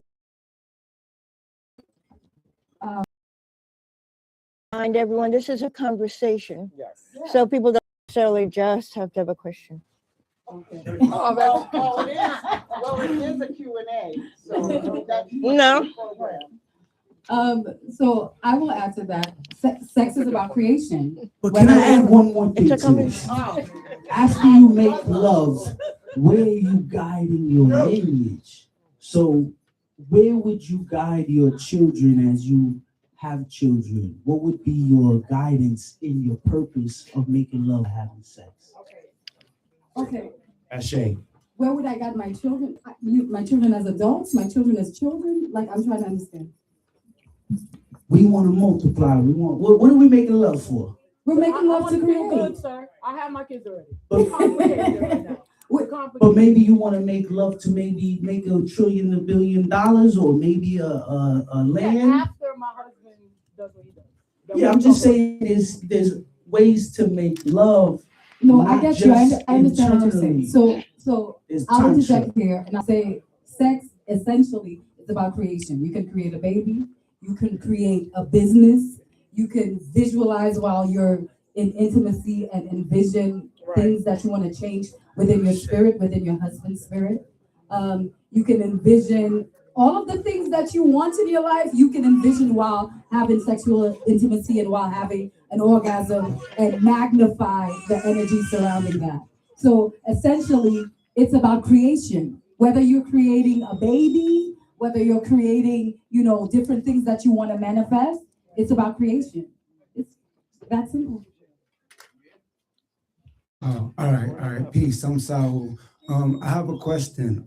So in the Kabbalion or the African text, they speak about, when they speak on gender, they speak about in the principle of gender, it speaks about divine feminine and masculine not being exclusive to gender. And so I think so pretty much in society, in each person, since we both came from a mother and father, we both have both of these forces inside us. Do you think that it's by society design that we're not taught to balance both of these energies within us, meaning women balance divine feminine and divine masculine, and men balance divine feminine and divine masculine, instead of it only being exclusive to gender in society, unlike it was said in the Kabbalion? Because before I just... Wait, what are you trying to say? Men and men or women and... He's not, no, that's not what he's saying. It's not defined to gender. No, the Kabbalion text, if you get a chance, it's an African text. All right, so it's not exclusive to gender. So in other words, since you both came from a mother and father, you have both of these energies inside of you. I got it. And I think it's a society trap, because the dissonance that we have between Black men and Black women, it comes from this, what I've observed, it comes from the imbalance of these energies. For instance, men are often not in touch with the divine feminine, and divine feminine has to do with emotion. If you don't understand emotion, you're going to get manipulated, and vice versa with women. So I just want to ask, do you guys think that there's a reason why society is set up to simply have it so strict so that we both imbalance and basically break off one of our hearts and have the other person break off half of their heart and put it together and have two incomplete, broken people, rather than having two people that are complete and coming together? I have an answer for that. Yeah, as above, so below. It's definitely by design. It's definitely a program as everything else is. And I know that just like we have different organizations and societies and everybody's, has their own mission and stuff like that, it's the same in the other realms, in the other dimensions, and the other frequencies and all of those types of things. And remember when I said earlier that spirituality, that function precedes the physical, which is your physical masquerade, your DNA and your chromosomes and all of those types of things. It's you have societies of beings, or just say societies. Let's say Jay-Z and Beyonce would be a part of that society. They make billions, millions, trillions. Like, they're the ones that are part of the groups that have a design, so that we kind of look at them and like, oh, that's what it's like to be rich. That's what it's like to look good, right? And so those people are actually on the other side, like real slaves. Like they chose in their destiny, like from memory, to be a part of certain societies so that they can have the functionality of billionaires and trillionaires and stuff like that. So on the other end of that, you have people who are like ordinary, who are like us, are also part of societies. And we know that everybody in here, we're actually part of that same society, or we wouldn't all actually be in here at this one place at the same time. So on a certain spiritual level, and some of us on an ancestral level, we're connected. Now, you also have the same thing with the male and the female energy. For example, my spirit is a male dominant energy. Yes, this is. Period. Y'all, I know y'all can feel it in my voice. That's what I'm saying. I can't help it. Misconceptions, right? And at one point, I thought, like, maybe am I bisexual? Am I gay? Because I'm thank God I went down to Atlanta and met certain people. Because if I stayed up here, I probably would have been like one of those, what they call the sisters that look like a guy, Meaning because that's, those are the people who seem like I can identify with. But I was down there learning about the Kabbalah and joining the monastic order of the Purple Veil, was dealing with the Hebrew Israelites and things like that. I'm like, wow, okay, this is deep. All right, this is not what I learned. I didn't grow up learning this as a Southern Baptist and half Catholic, right? So if it wasn't for me initiating to Ifa and receiving an Odu of light, which is Obara, which is the Shango energy, and then also receiving in my court like Oshun, Olokun, like I am a stellium Pisces with the stellium Pisces in the Pisces house, in the 12th house. I'm talking about Sun, Mercury, and Jupiter, like really? So that's a lot of water. You know what I mean? My moon is Earth.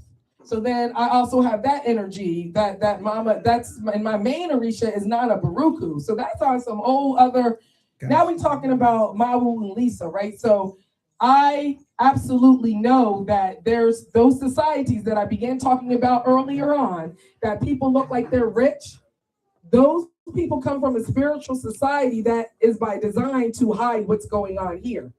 All right. And so I know I talk all over the place, but I'm getting back to the point. So absolutely. So all of us are standing here looking at these people. Think about it. Hip hop, what they done with the music. A lot of our children are head bopping to the beats while they're just like, fuck you in the ass, saying all this crazy stuff. We model ourselves after that prototype. It's by design on every level. And so you're absolutely right. It is not just by, so we have to be very careful. It's really hard. It's really hard for us to be here on Earth. Like, only the strong can actually be in this realm on some third dimension where you actually have to feel pain, So we're all here for a particular destiny and a particular experience. It's very egotistical, in my personal opinion, is to be judgmental in any way, shape, or form. Right. One of my favorite Odus talks about how we only know one side of the story. I don't care how much knowledge or wisdom that we think that we have. Only the all, like Olodumare, in this realm, knows all sides of the story. And it's not good leadership to only know one side of the story. So it is very hard to have this human existence. Yeah. And then there's some people who have male spirits, or in their last lifetime might have been a male, but walking around here was born as a female. And because we don't have our own institutions in society, we like, you gay, dyke, binary and all this type of stuff, is very difficult. And we don't have the healing mechanisms in, because we haven't been dealing with the divine feminine energy in the age of Pisces, I believe, in religion. So now we're coming out of that, And the information is out there. Like, we're at the understanding part, knowledge, wisdom, understanding. Certain things are going to be birthed into this existence based off of the movement of the stars and the age that we're in. And we are going to have to contend with a lot of the stuff that we were fed, even as so-called conscious people, was incorrect. So it was definitely by design. And I'm a living example of someone that descended as a light energy, light, dark, dark, dark. All right? Meiji, twice. Light, dark, dark, dark. Male energy, masculine, but all women, married, children. That was powerful. Yes. Thank you Wow, for that. thank you. I also wanted to respond just from the perspective of understanding my vantage point is yin and yang. And I do believe that every human being has some mixture of that. There's going to be some yin and yang, which doesn't have to be translated as masculine and feminine. You know, yang is about being outgoing, being bright, having a lot of power. Yin is about inside, watery, and sensitive. And if we stop judging and pinning these characteristics, well, you're male, you have to be this, you're female, you have to be that, then we could pull back maybe from some of this distortion and spend a little time discovering who we actually are. And I think once we understand who we each are, if we choose to pair with someone, we're going to have a lot less problems because we're going to understand more what we're bringing and what we need rather than competing over illusions of difference. I see. Any type of separation makes people easier to control. Yeah. And so if we are creating this narrative that women are feminine and men are masculine, it not only becomes easier to control, but then it becomes easier to look at people's specific traits or how they show up or how they embody themselves and call them wrong. And if they're wrong, they're not going to want to engage. So at the end of the day, I truly believe that it's about control. If I can segment you in a particular way, and to your point, not only is it hard being here, like on Earth, existing, this is hard. Sometimes I'm like, no one would actually choose this. Like, That's another conversation. But we do, so wake up. But I get right, that. but like, the challenges or hardships or whatever have you. No one would specifically choose that, but it creates who you are. But so much of who we are is being dictated by what we believe to be true. Someone's telling you that, right? The narrative is something that you're getting from something or somewhere, but ultimately it's about control. If I segment you, I control you. If I control you, you're more malleable and you're more susceptible to specific things. I see. Word. I'm gonna say I disagree. I think this is where the confusion comes in when you want to make it the same. So one thing that You want to make it, I didn't hear it. you want to make it the same. Oh, So gotcha. one thing I said in my book was, you know how Steve Harvey had the book, Act Like a Lady, Think Like a Man? I said, no, you act like a lady, but you understand a man. So me being feminine, we have to have those defined roles. If we don't, then there's chaos. The dominant male is the one who gets all the women. So we can sit here and laugh, one's really nice, and let me take you out. He doesn't get the girls. And the men who are isolated, they are more prone to violence. They're more prone to sexual perversion. These are the studies that have come out in the journals. So when men are not trained in that masculinity that is attractive to the woman, right? It then causes problems, right? In society with them interacting with women. And then how they act in society with other males. So I feel you have to understand the energies. Not that you are it, because I don't know what it's like to be a man. And why am I saying that? Biologically, you have testosterone at a very high level. I do not. It's extremely low. But I do have testosterone in me to do what? That connects me to my father. That's what's going to connect me to the men in my life so that I can learn how to deal with masculinity. Not that I'm going to do it. Because yes, we do have strong voices. So I know people will say that when it comes to my father, I'm very respectful. I don't just talk any way I want. When I'm dealing with women and I am teaching, that is a nurturing aspect. That's not me being masculine. I have to teach you. So I have to have that access to that testosterone. It's like when you said the emotional state with men. Why do y'all have that part inside you? You have estrogen very low. So you can relate to me when I'm having an emotion. But I'm gonna learn to regulate my emotions, because every month, every day, monthly, women go through ups and downs. All of our organs are more prone to disease because of the fluctuation of our reproductive system, right? So by having men around, it's gonna teach me how to regulate my emotions. So I don't have outbursts because my period is coming. Right. That whole thing with Black women are we're the most fragile when it comes to giving birth, that is a myth. Your uterus is weak because of what you've been eating. It is not the doctor's fault your uterus flopped. It's not the doctor's fault your eggs are weak. I can have all my kids at home. I have 6 children. That's what I birthed. All natural, no cuts, no cesarean. If you're in shape before you get pregnant, you do not have these issues. Women are not healthy when they're getting pregnant. That is why they have these problems. Since it's a doula, they have postpartum. That is a made-up disease. You had an environmental issue before you got pregnant. Now you're pregnant and pissed off. Now when the baby comes, you're going to blame the baby. No. You had sex with Tyrone. Y'all wasn't together, and he don't want to be with you. You're going to feel depressed when that baby's coming. I don't know what to tell you. And he was married. What do you think is going to happen to that? We know now that the genes respond to what? Environment. What environment are your genes in every day? That is how you're going to end up. So a lot of these things that we think are genetic and there's all these issues, no, they are self-perpetuating. They're self-perpetuating. We're doing it. You got little girls eating junk food. This is their reward. What are you doing to their eggs? They're going to have a very weak uterus by the time they go to have children. My cousin having problems having her babies. What is she doing online? Oh, the baby wants Chick-fil-A. And we argued at my grandfather's 80th birthday because she tried to tell me what I don't know with science. Sweetie, all of your pregnancies were horrible because of your diet. When you were 5, your mother gave you an incessant amount of trash to eat. All you ate was junk food and garbage. Your uterine lining cannot handle that. Your eggs cannot handle that. So we are creating these things in our children. It's not just, Black women are fragile. No, we birthed the whole world. We can have 40 babies. All of a sudden our uterus is weak and we can't hold children. Y'all think that's not related to food and diet and your environment? That's the doctor at the office. No, it's not. I just want to add to what you're saying. I agree with a lot of what you're saying.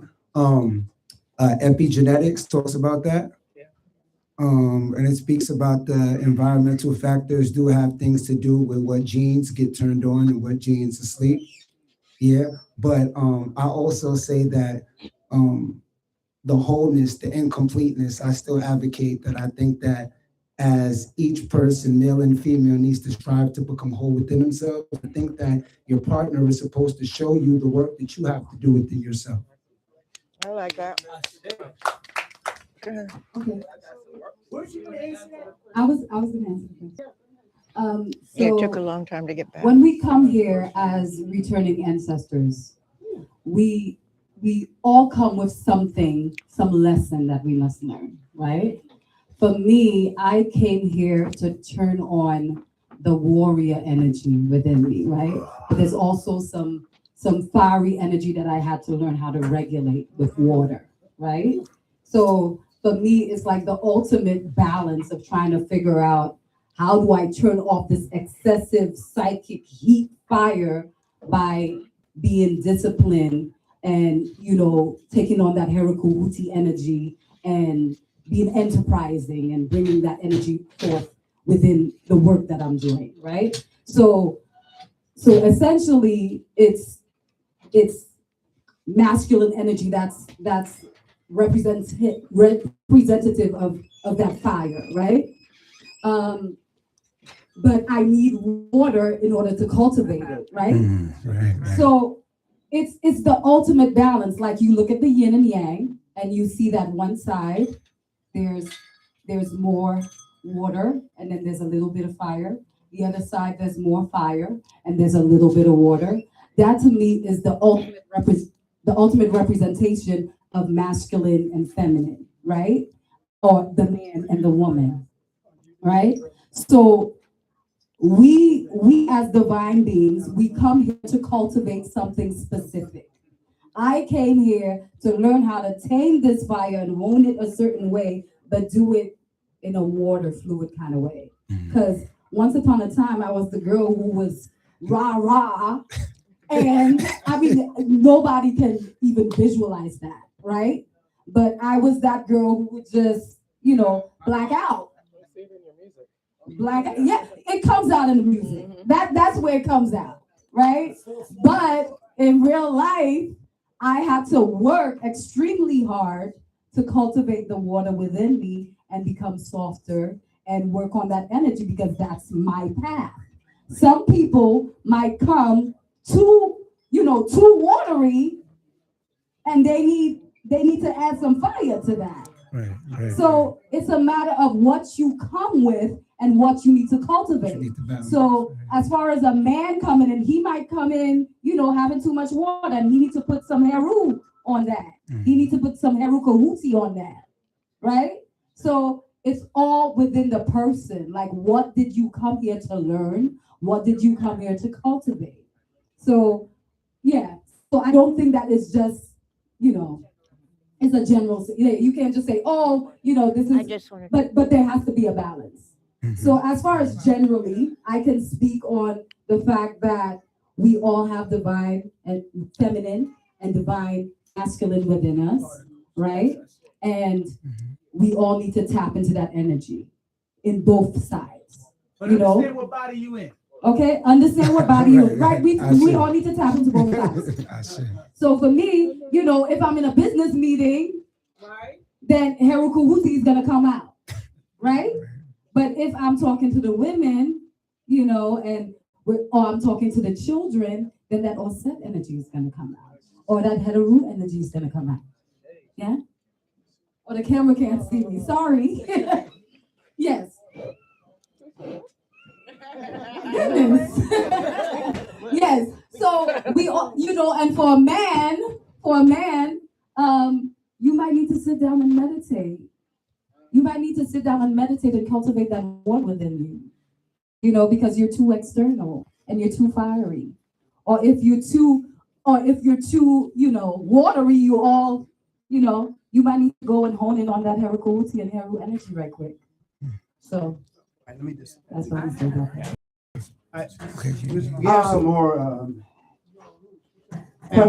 family questions. The community wants to, and anybody else that wants to ask a question, just please raise your hand. This is a learning experience for everyone that's in this room, so take advantage of it. All right, this young man, come on up here. Hello, everyone. Hello. Greetings. Everybody calls me Monk, so that's my name. Peace, Monk. Peace, everybody. I love this. I got invited here by my friend. He's not here, but I love what everybody's saying, and I would love to interject my perception on this topic. I definitely agree with what she was saying about everybody needing to embody both sides and having masculine and feminine energy and understanding a balance. And I say the greatest teacher is nature, and nature shows us the sun and the moon. The sun and the moon. The sun is electricity, electrical charge, and then the moon is magnetic. And so this is masculine and feminine. And so this is a circuit, an electrical circuit, and we are electromagnetic beings inside of a physical body, right? And so this is what we have to realize, our heart is basically the capacitor or the resonator of our body, and the earth or the plane that we live on is also the capacitor of the circuit that we live in, or the plane we live on, right? And so I say that, just as the moon and the sun are basically working together to allow us to live here as one, we need to have that inside of us also, and take account of even the chakra system, and all diseases come from stagnation of energy in the chakra system, and everything in the physical is actually, this is what I believe, is actually an illusion, and the physical manifestation as above so below. So so as above, anything that is physical manifested from the non-physical, right? So and yeah, that's basically what I'm trying to put out. I was trying to summarize it. Men and women, everyone. To your point. One more thing. Hold on. Okay. To your point of the sun and the moon having their aspects, also at times the sun and the moon is out together Exactly. as well. Exactly. I just wanted to add that They to always you. are So, together, right? yes. Exactly. Which allows the electrical circuit to flow. Like it's like the electricity is basically going into the plane of Earth and then it's bouncing off and magnetically being pulled by the moon. And so you know, that's like a circuit. Yeah, a continuous circuit that allows us to perpetuate our, you know, our energy and be perpetual beings of energy, which we're like one with, you know, basically, if you ever heard of fractals, we are fractals of this universe and everything is, quantum physics. Yeah, there you go. There you go. And one more thing I want to add, I have a book that I wrote. And, Let's go. It's published, it's on Amazon, and it's called The Existence, written by a fellow human being. And I basically just have like different sections. I try to break it down from my perspective. Obviously, I could only give my perspective. So, you know, and I try to be as non-biased as I can. It took me 10 years to write. And I always made sure that it's because I always made sure that I was in a higher frequency when I was actually putting out the information, because I understand our thoughts are actually a stream of information that exists in this toroidal field that we live in. Yes. Right. And so we actually tapping into this information. We are not this information. We are not our thoughts. We are the awareness that observes our thoughts. Right? So, which is our. That's right. There you go. There you go. And where's the book?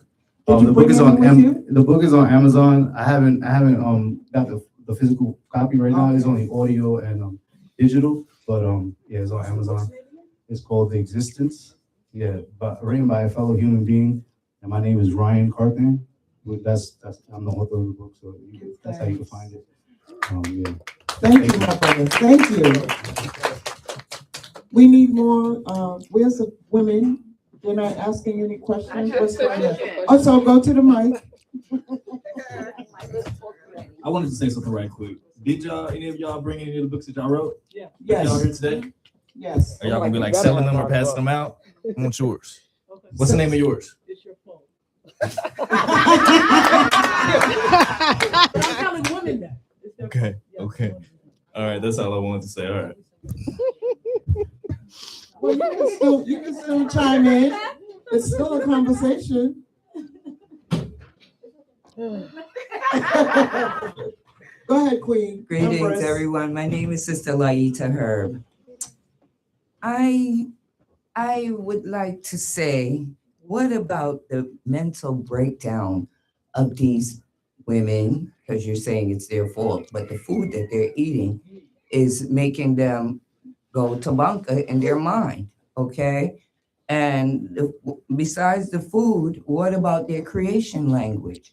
You know, I've been telling myself for years, I'm broke. And That's why you broke. Exactly. And I just figured this out this year, you know, my creation language. Okay. So it's creation language. Kafunya used to be teaching me this when I was younger. I didn't know what the world she was talking about. Okay.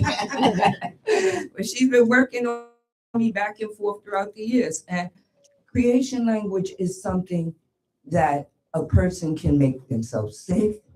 They can make themselves have accidents. They can make their mate go away.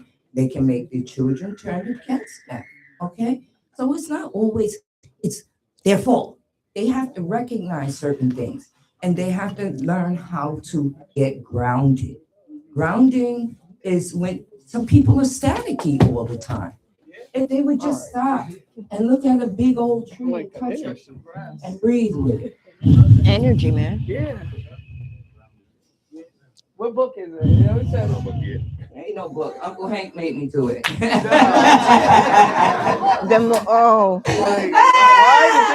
got an old tree in front of his building and it's like that far away where the cars at. And he was like, Laita, Later, I want you to breathe with the tree. You're a witch. I was like, what the hell? That's okay. He was like, do it. And we were standing so far away from each other in front of the gate. And I focused in on the tree. I'm always breathing with trees, but I didn't know this could happen. The tree was so far away. And I said,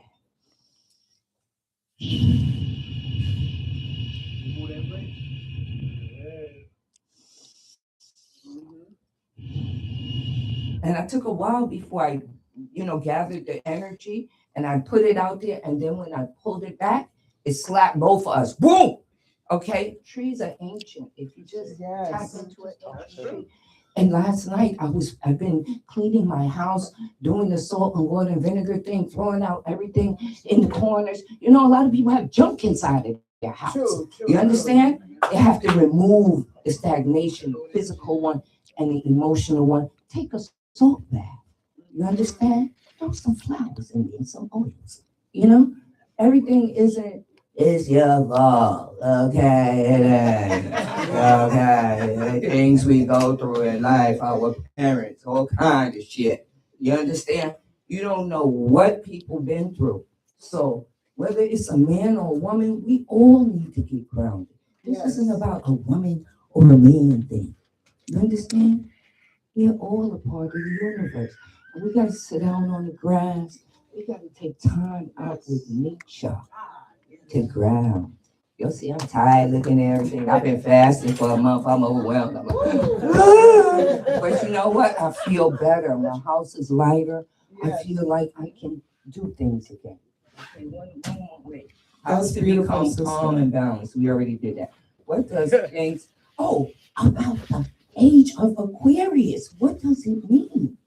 So the AI lady. That would be me.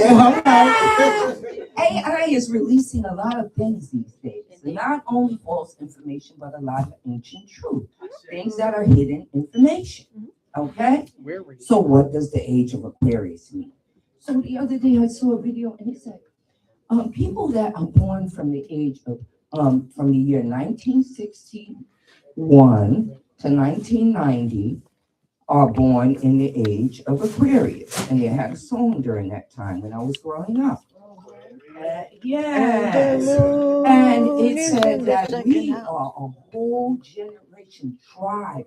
All of us across the earth are reincarnated. Okay? And we have to tap in and find out who we are. What do you think about that, y'all? Ashe, thank you. Ashe. Where's the sisters? Raise your Any hand. more sisters at Don't listen. Hi, Cynthia. This is a conversation. Hi, Cynthia. Okay. Wait, you gotta respond. The AI lady. Oh. Yeah, she asked the question first. Yeah. So And she asked for the AI lady. You talking about a lot of bad things to AI. I left for a while. I left for a while, so when I was leaving, you were saying how horrible AI is, but AI has a lot of significant information. Yeah, she didn't say it was horrible. Like at it's all. gonna make you bug out, No, she didn't say it was horrible. No, I'm sorry, honey. I think no worries. And I think it's an important conversation. I don't think AI is horrible. I'm very mindful of the individuals who have gotten it to this point. Yeah. And energy is a real thing. The same way words mean things, energy means things. Yes. And we are currently in an environment where the individuals who are harnessing technology that can just weaponize things that we know to be true or not true and change the way that we think about certain things has been put out in such a manner where things haven't been tested, things haven't been proven, it's just there. It's very ready, aim, shoot, as opposed to, the divine feminine or the divine masculine where we're being very thoughtful about what we're putting out. It's just there, it's just out. And mindful right? about what we're taking in. And that. So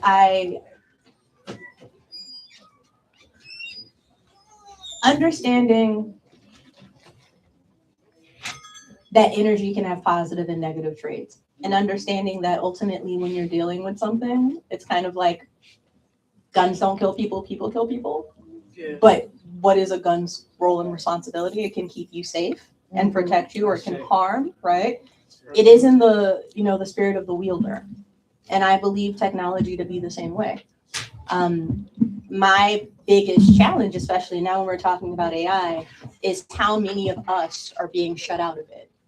And it's not by accident, right? It's not by accident. You not being able to find easy ways to learn AI, it's not a mistake.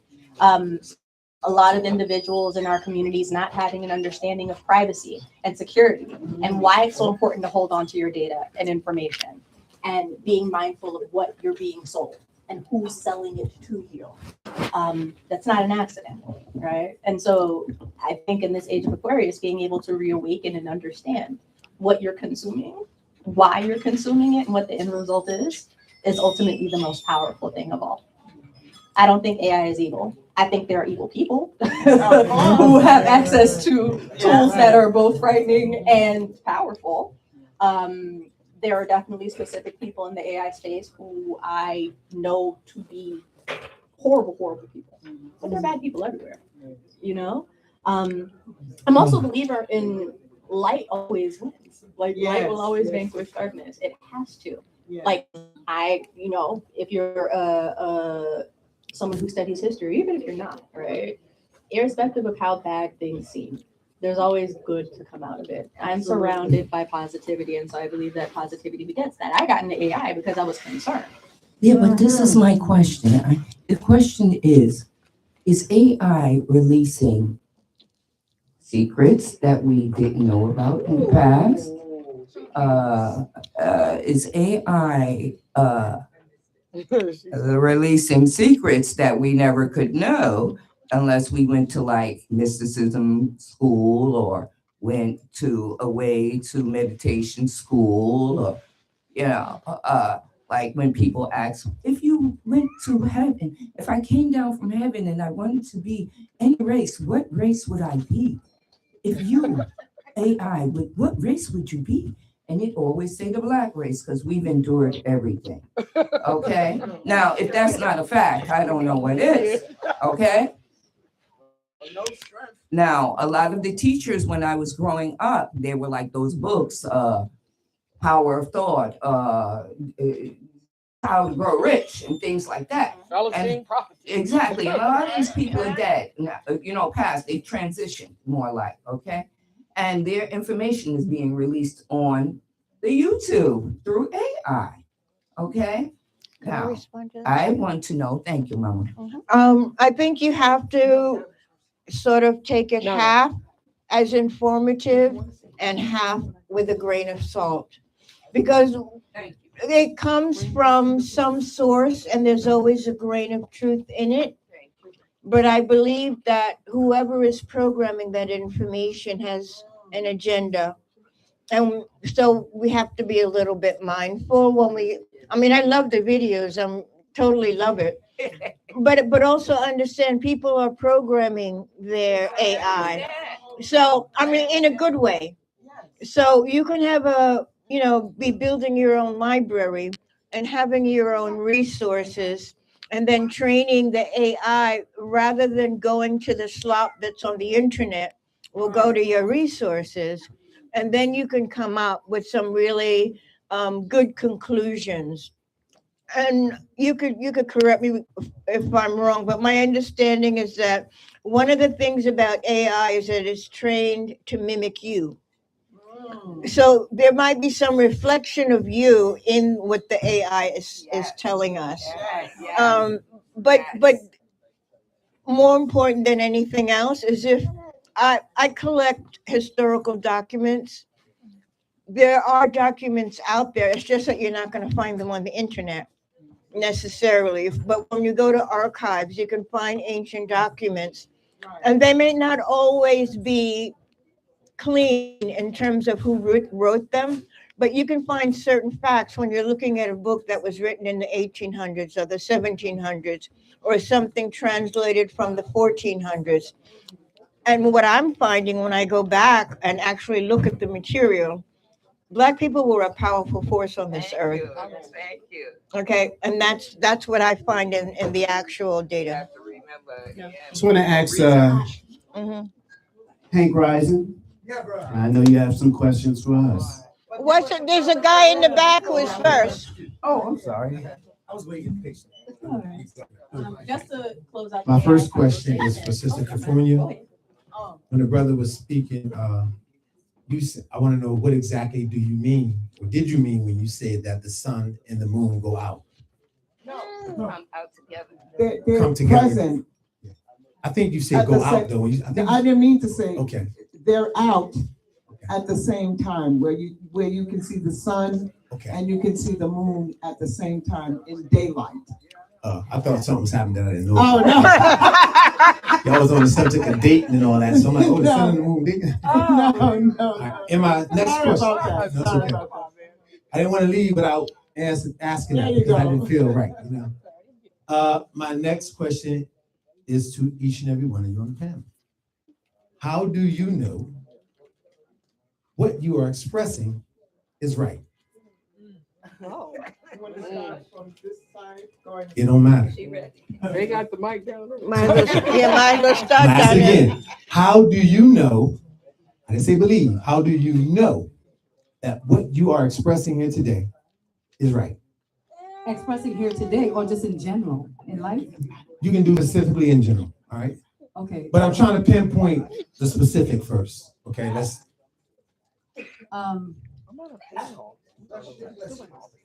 Well, I'll go to not to the specific first. I'll answer the the general. Or you could just answer it with both in mind. Okay, so I have certain ways of checking in with the divine before I do or say something. I oracle readings, spiritual readings, divine intervention, downloads, ancestral conversations. So that's how I know, is that I tap into what my ancestors have to say to me. And they say, okay, you're going in the right direction. Or, if I'm not sure about something, I'm going to spit some cards and I'm going to shake some cowrie shells. So that's how I know. Because, this is me connecting to the divine, and that's how I know. Okay. Me, Kafunya Star Rebel.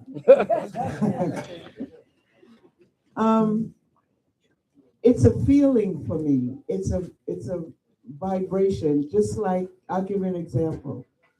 I looked at the forecast for today, and it said rain. And so I went into myself and I said, please, Most High, don't let it rain. People are coming from near and far. This is my brother's first event, and we want to have a good turnout. What happened today, folks? Thank you. And it's just a feeling for me. Sometimes tears flow. Sometimes I cry. It's a frequency with me, and I do get downloads, and I do set my day. So I know if I'm putting my energy within what I'm doing, it's gonna be right, and I know about it. I say, thank you. I would say it's a combination of things. Part of it would be, as they would say, being in the room where all things happen. When you have experienced firsthand being a social worker in the school system and being throughout the community, to firsthand experience a lot of the things that I share. The other part has to do with my research and research of my elders and a collaboration of all that. And as I said, constantly studying our story from our perspective, not others' perspective, learning about holistic healing in different ways, learning about intergenerational trauma and how to address that and how it impacts us, learning different type of strategies to help better manage it. Because it's one thing to be aware of what's happened to us, it's another to learn the tools of how to work through it and heal it. As I said before, there's a lot of challenges we have. We have these things like when you give birth, you actually know how to parent. If you sit in a car, do you just naturally know how to drive it? And that's a lot easier than raising children. When you get married, you just naturally know how to be a good husband or a good wife. You know, ancestrally, we used to have real rites of passages where the elders would bring as you're learning, turning into puberty, to teach you, this is how you parent, this is how you partner, this is how, based on whatever the culture and values were of that particular village. All these things are done from sitting at the feet of my elders, doing research in different ways because no one person knows everything or has a whole perspective, and constantly learning and exploring. And also, as I said, being in these rooms where it happens, when you're working directly with family and children, when you're in the court system to see what's going on, when you have lived through watching murders that they call assassinations, and having been there versus the what would they say, the way that they tell you in schools, and they're edited, and that you only see clippings of it on TV, when you've actually been in those communities when our leaders have been shot and killed. When you have felt that energy, when you have gone through that, when you have gone through watching the cycles of gentrification, we live here and now it's being gentrified again, and having grown up in a sense of community and seeing how it's eroded over time. To see the impact of AI, that yes, it's important to be mindful so you use it as a tool, not it using you as a fool. Right. And that we have got to go back to these things. So a lot of it has to do with firsthand experience, research, and networking with others who are doing the same thing. Okay. Right. Well, with those things, it helps you to connect in a much more powerful way because there is a lot of static. They've done studies to show that after the 80s, they no longer play true music when they would do songs and stuff. It became electronic, and they did that on purpose because real instruments, like when they came here and forbid us to use our drums, because they knew the frequency of that helps us to resonate and connect together. They use, when you mimic that sound, it short circuits, which causes violence, which causes a lot of the breakdowns, which dummies us down. Having food that's fake versus real food, again, lowers your frequency. So it's a combination of all that. And yes, when everything is in alignment, you resonate. When I work with people, because I work with energy, I work with the reflexology, I work with everything. So with that also, when you're working with an actual person, as she has just said, you also begin to resonate with the energy of that person. And with that, you get a sense of what their journey has been, what has gone on within their whole mapping. And anytime I've done it and asked questions, it never fails. So it's like, how did you know that? Because as you said, when you're tuned in and you've learned how to do that by eating correctly, by being with the trees, by doing all that, it gives you a certain tuned in frequency that allows you to do that. And your intuition. I forgot to say that. Yes. Intuition is important. Same thing. I think I'm going to be the only one on the panel who doesn't use feelings as an answer. Right. So for me, Use what? You say? I don't use feelings and intuition to know I'm right. Feelings, you say? And intuition Okay. will not be my answer. Okay. So for me, it's how relationships have shown up in reality over the 6 million years we've been here. The evidence of the state of our women now, the comparative analysis of healthy versus unhealthy people over time. So when you look at these things over time, you see two different results. So that's how I know. Ashe. Thank you. Right. For one person. My bad. I know I'm right because of how hard people fight to have me not gain the knowledge that I get.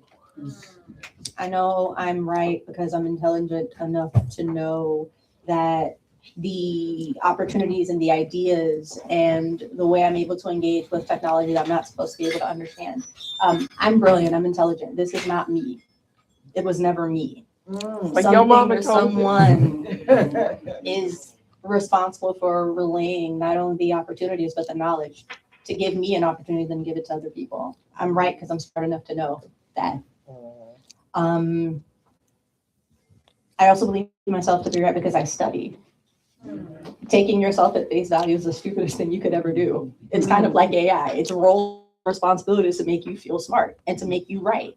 You have to test that. Yes. So I know I'm right, air quotes mine, because I push against everything I think I know.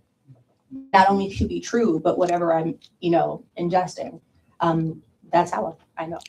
Ashe. Was the question right? or- How do you know what you are expressing or what you're saying is right? Okay.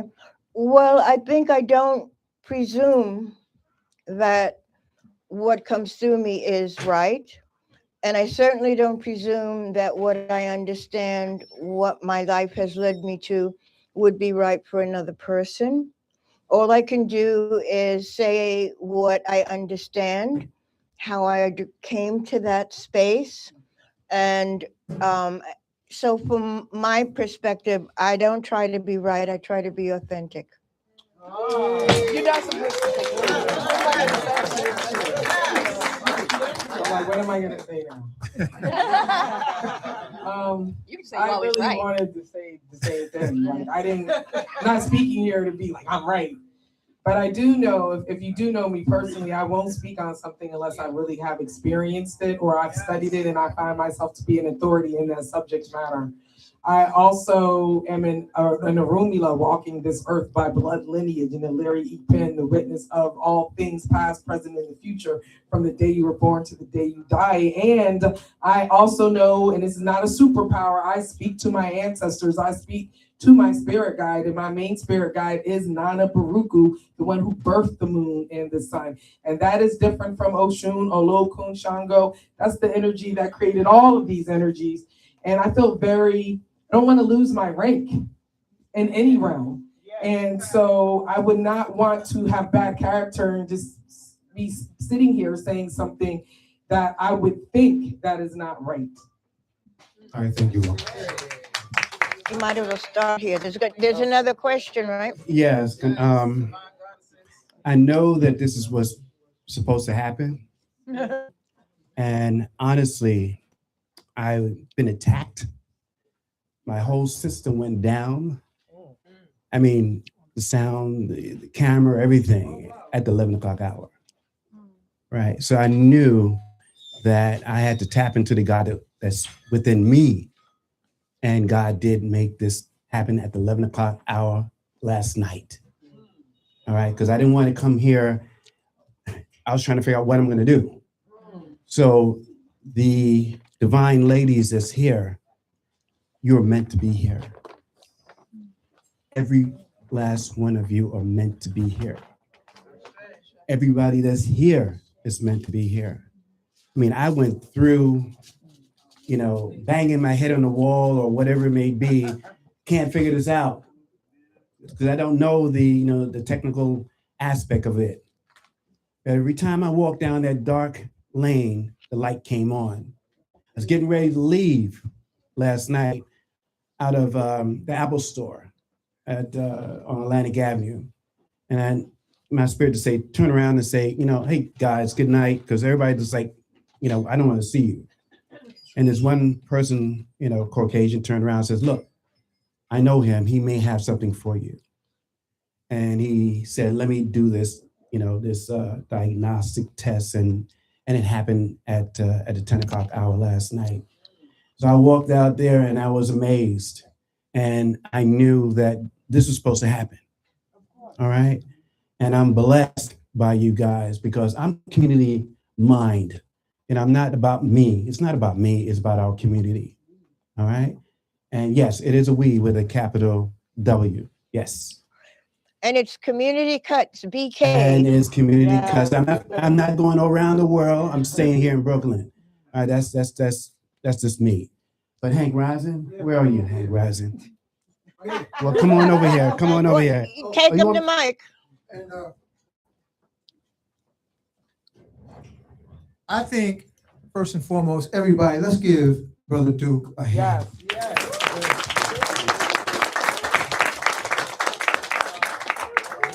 I see faces from way back in the day. I want to thank you, goddesses. And I want to thank you, sun gods, because we're in dream time. This life is real short. You ladies know your reproductive years go by like that. You got about a 20-year window, and it's a wrap. And then that's when we really become goddesses. That's yes. Nobody's speaking on that. I'm just saying. Hold on. Hear me out. I don't want y'all to get emotional. Too late. You got too much of it. Too late. We first have to be rooted in knowing this is a dream. And the funny thing with the flow, Can't help myself sometimes. I like using AI. I like what you're saying, my sister, because I like using music as a revolutionary tool and making AI my okay? Because our music was hijacked in the late 70s, early 80s. Diabolical people of record companies insidiously created a prison industrial complex to take our future generations to the prison system through music. Even though we chat a lot, we are basically wired to follow the rhythm of our music. So this song, and Brother Shabazz, you can play it. This is dedicated to the goddesses and the divine sun gods. But essentially the goddesses, because you are the reflection of society. So hit it.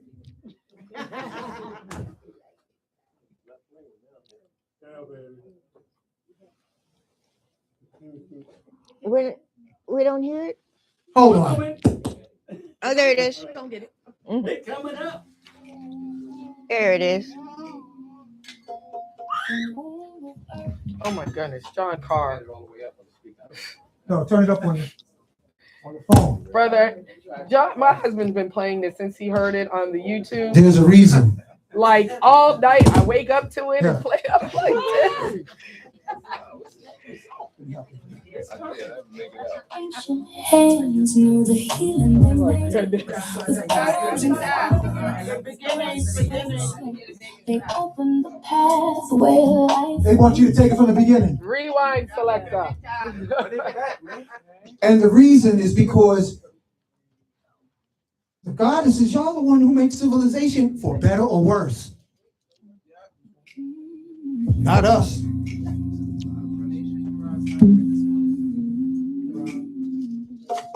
From womb of earth, where water's clean, women gather in sacred steam. From Africa's soil to temples of jade, ancient hands knew the healing they made with herbs and fire, with breath so slow.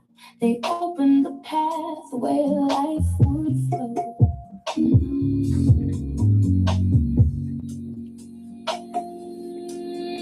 Steam would rise like spirits' prayer,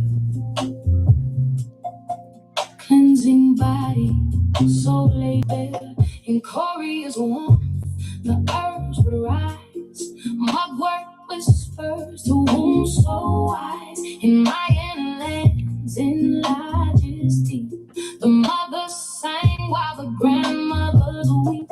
From birth to renewal, from pain to release, the steam became medicine. The womb found peace.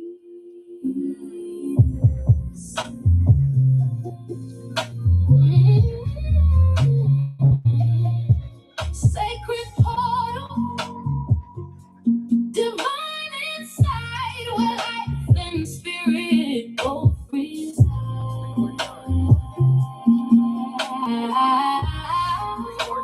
They are the center, the cosmic gate, where time is born and souls create. Not just the body, but energy too. A clearing of what no longer is true. All right. I am the stream.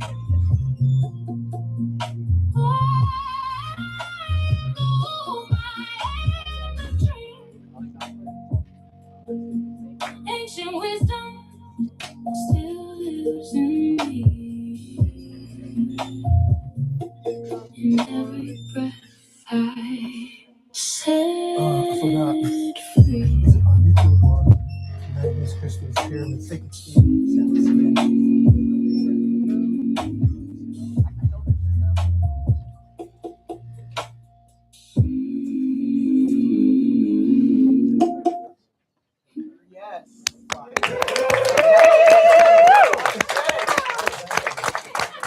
I have to share with you what happened to me. And I wrote this song while I was sitting in the tub. It comes in a wave. And once the song was completed, like Abundance Child's husband, I just kept listening to it because as men, when we hear you women steaming up, polishing your Stargate portal, we know then time's going to change. Because that's what you are. But you're not supposed to be hot in the head. You're supposed to be from your womb and your Stargate to change the world, because on my YouTube channel, Magnets, Crystals, Pyramids, women, majority of them, women, we get together and create this thing we call a pool party. And it's women, hundreds, that focus on one person at a time. And the testimonies that come from text and on the comments is incredible. So you're sitting on the answers for tomorrow's to come, because this is a dream reality. But if you can potentially bring forth life, that means that you can govern life. But it's not going to be through a head job. It's going to be through your sacred portal. And when you get together in a womb circle and multiply 20 to 30 trillion cells per woman times 12, 24, 36, 48, that's concentrated lightning. So we are honest, let's keep it real. We honestly are in this dilemma because the divine feminine forgot that they forgot. That it's all in their womb and it's not in their heads. While they're running around trying to be a head job from the mixed up men, creating gods or monsters, the responsibility falls on you for meditation, becoming womb-centric, from a mental tomb to a crystal womb.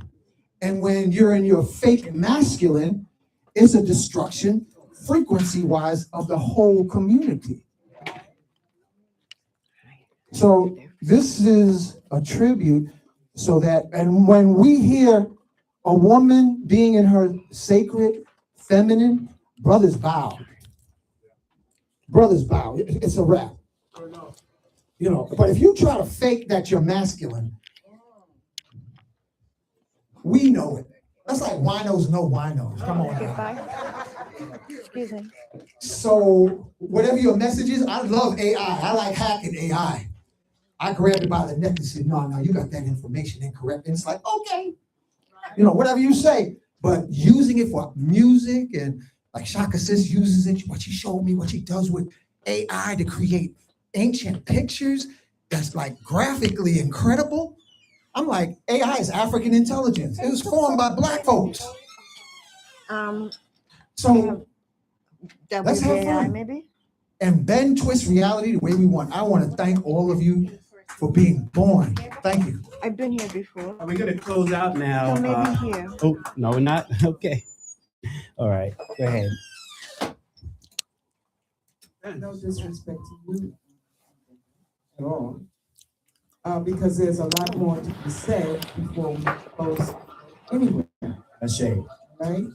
I would like Brother John to come up and do a rendition of what this whole vibration that we're doing.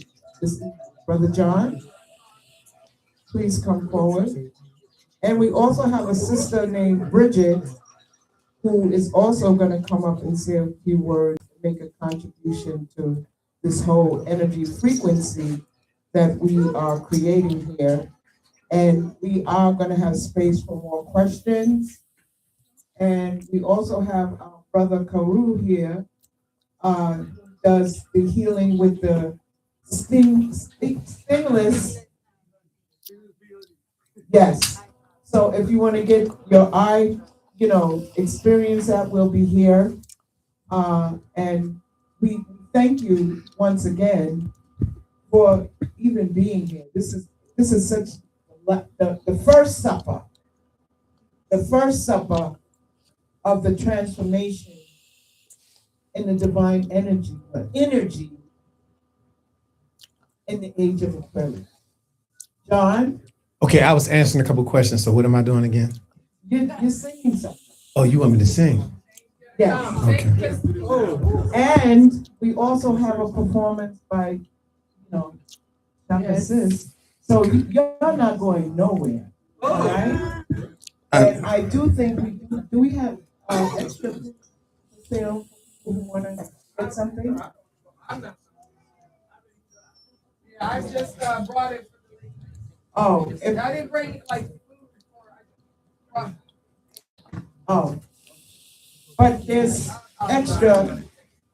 If there's I need extra, enough for 9. oh, We'll have to keep this here. all right. So I'm going to keep quiet and let the frequency of the divine masculine come to bliss you up on this day. I'm gonna do something to get everybody involved. I know you said change gonna come. That's what you said. Okay. I got you.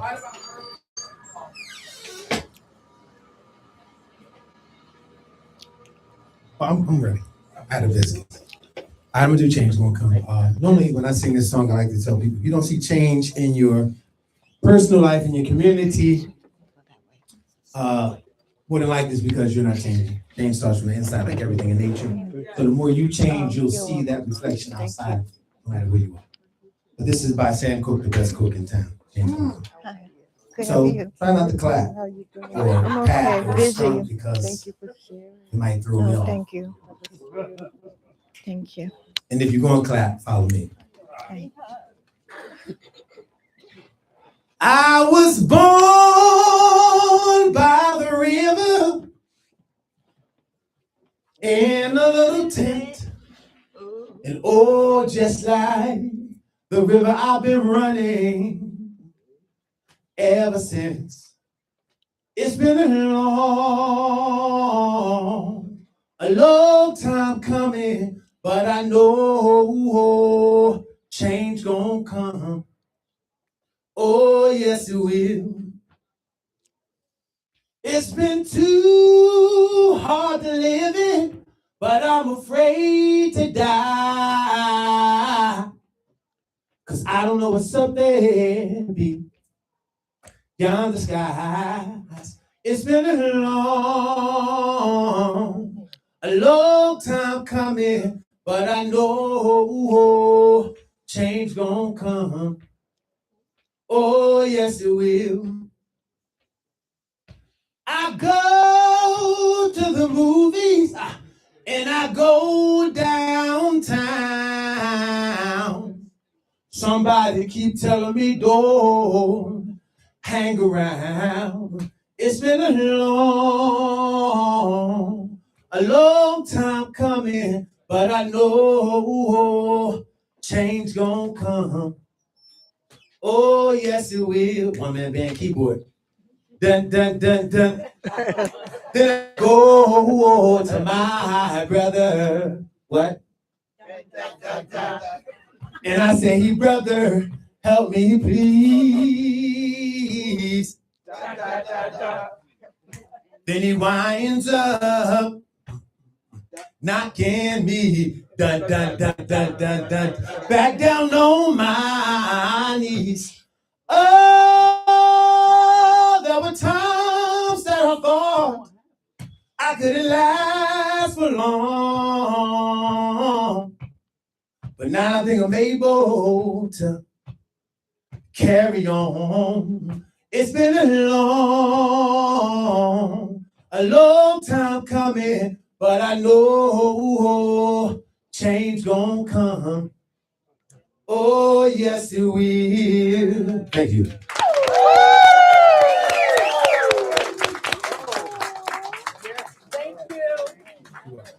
Oh my goodness. Tears of joy. Yes, yes, yes.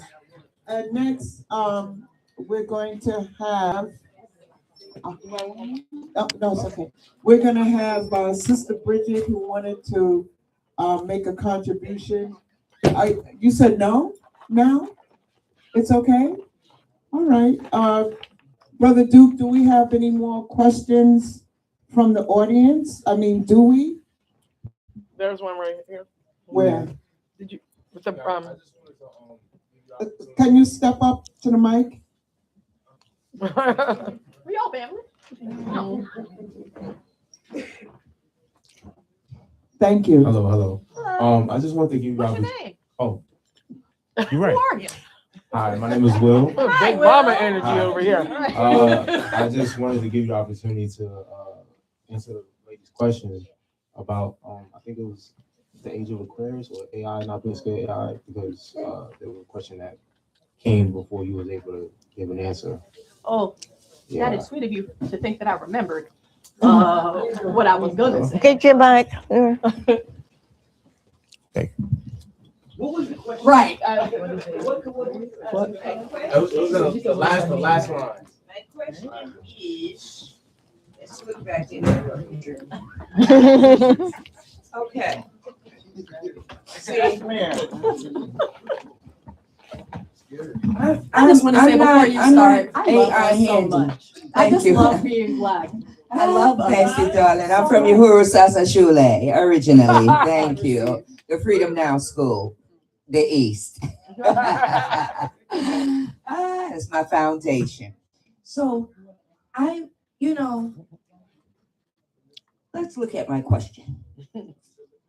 It says, what does the age of Aquarius mean? And I found out on AI from off of YouTube. Okay. Now, I'm up there, I'm 60, okay? I was born in 60s, okay? And it was, when I was growing up in the 70s, there was so much things about the signs, the planets, your numbers, things that goes on in this store don't really go on outside. But when I was growing up, it was everywhere. That was the fad of the 70s, finding out who you are.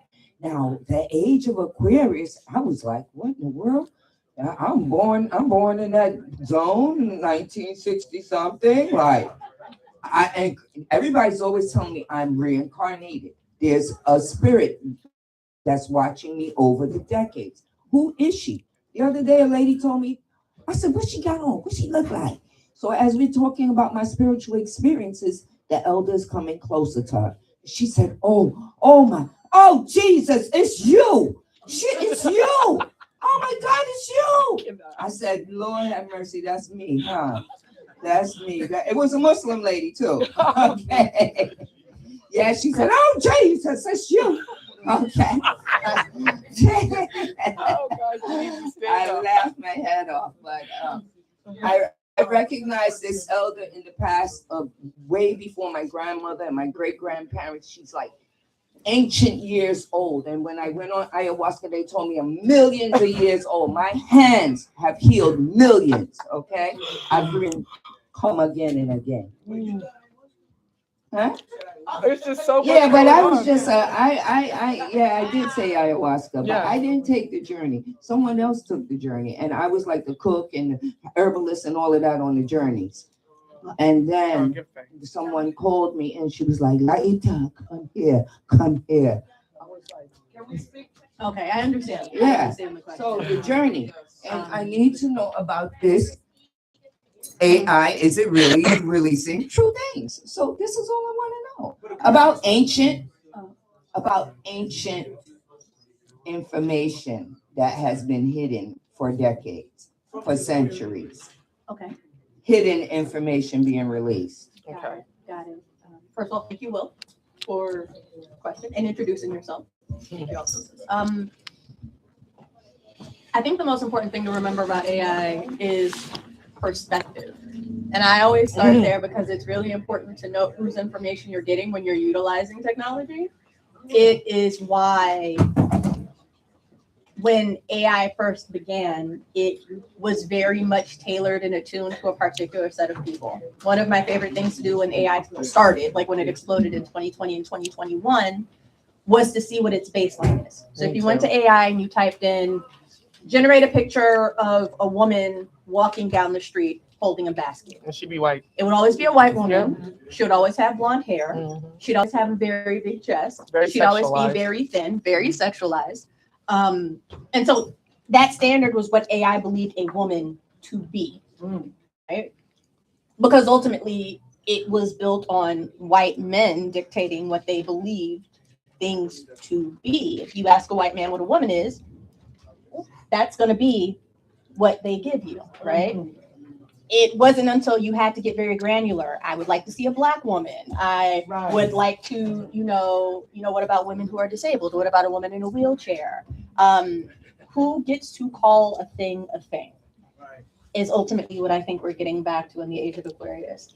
Now that we have more individuals engaging with the technology and pushing back on what they are saying things are, I believe ultimately we are able to get more of an answer because there are more individuals engaging with what they believe and they know things to be. And we're not as one note as we were because the democratization of AI is something that's occurring, rightly, wrongly, or otherwise. More of us are utilizing it. More of us need to use it safely, okay, thoughtfully, safely. I would take the governor off. The governor? I would take the governor off with AI. Oh. What? The what? Governor. Which governor? In your car, you have a governor. Restricted. They can turn it off and turn it on at any time, especially from what year it's built, what model it is. How do we turn on the governor, or how do we turn off the governor? The same way there's a lady that they would label us monkeys when AI would look at us. She had to go I understand what you're inside asking. of the system. Gotcha. And now have to reprogram it. So now when it looks at us, not from what they set it up in their artificial intelligence, how do we pull the governor off of that? Gotcha. I think it's also important to note that AI isn't where you start. AI is where you continue. I tell people you can use AI for writing, but that's lazy. You can use AI to enhance something that you've crafted and created. Your starting point should also always be you. I wrote something. I need help making it sound more X or more Y. You're not utilizing AI to start and give you the focus or the idea. You're utilizing what your idea is and utilizing technology to enhance whatever that thing is. So it's enhancing whatever you are. I would say that then the age of Aquarius, especially in AI, is that of enhancement, but also of accountability and understanding, right?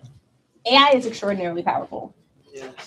AI is also generating new things at a rate that is equal parts inspiring and terrifying. There's never been technology that has proliferated this quickly at this scale ever in the history of our world. That's something to keep in mind, and it's not necessarily something that should scare you. It is something that should empower you, but at the same time, you need to focus, right, on what things are. AI is dictating the way that we navigate. It's watching us all the time. It's looking at your license plates. It's engaging with whatever numbers you're putting inside of this thing. It's, looking at whatever you're typing inside of it. It's watching. And I'm very clear about the words that I use. AI is not real. It is not sentient. It is a tool. It cannot think. It is trained on data that we have provided it. The entire purpose and baseline of AI is built on an LLM, a large language model, which is basically utilizing the entirety of the World Wide Web to give it understanding. So that's an answer to her question, because she was asking if AI was going to be hiding things. That's very interesting to her, like the age of Aquarius and people returning. And so the answer to me was just like, no, AI, nobody's going to be, somebody would have to program that information in order for you to be able to receive it. Could I answer also? Releasing information. This is all I'm saying. I have I'm not I use technology and I love it, but I see the age of Aquarius of a time that brings forth a different kind of technology that comes through our DNA and our genetics and our ancestral knowledge that we can gain access to. AI can help with details, but when we go inside of ourselves, we can speak within ourselves to begin to evoke the technology that our ancestors had before there were any computers. They had a different kind of understanding of reality, and they could do things with vibration, with sound. Um, a lot of the ancient sites that we look at were built with ancient technologies, human technologies, and the age of Aquarius is time for us to begin that journey again, in my opinion. Technology, right? Thank you. We have a question over there. There's a question where? I have one more question before Shakasis's performance. Yeah, go ahead. Please. Did you have a question? Yeah, Just grab the mic. She's going to the mic. I was gonna wait right here. This lady is going to the mic. She has a question. And he had a question too, right? The one right there in the black hat. Another question. He Okay. Okay, hello. Hello. I have a question. Kind of maybe combination question. What is the age of Aquarius? What does it mean to me? What is it all about? And maybe you guys could shed some light on it for me. The age of Aquarius to me is about universal oneness. Universal oneness is about cosmic alignment. It's about knowledge and information being revealed. But at the same time, I feel like there comes a question. Some people can say that all life started in Africa. So on this question, I mean, it's maybe a question, but I hear it a lot. People say that all life started in Africa. The question is presented to everybody. Do you believe that this was a Black planet at one time, that it ever existed, that this was a Black planet?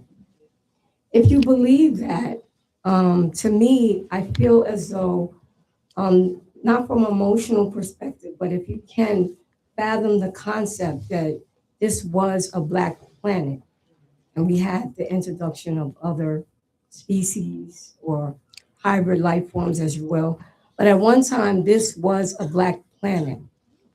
So melanin, which we all have, has the ability to bind to every chemical substance in the universe. So looking at it from that perspective, if you will, kind of like had a utopia on all corners of the universe. Planet was hot. We didn't have the introduction of things that maybe, compromised us, as if you will. We had a perfect environment. So I would say, like, we could grow food, vegetation. It was perfect.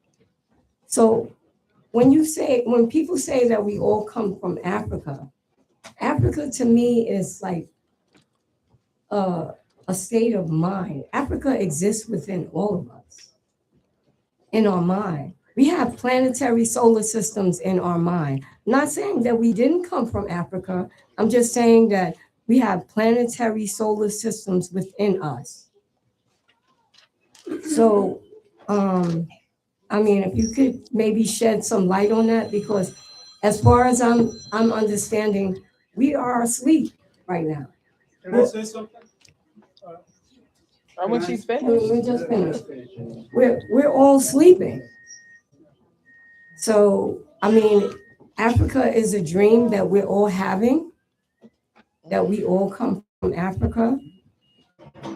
But if we wake up from this dream, the frequency of our planet elevates, the consciousness of our planet elevates. I know a lot of people don't want to hear the mythos and things like that because they feel like it can't be proven. But the planet is rising in consciousness, and so are we.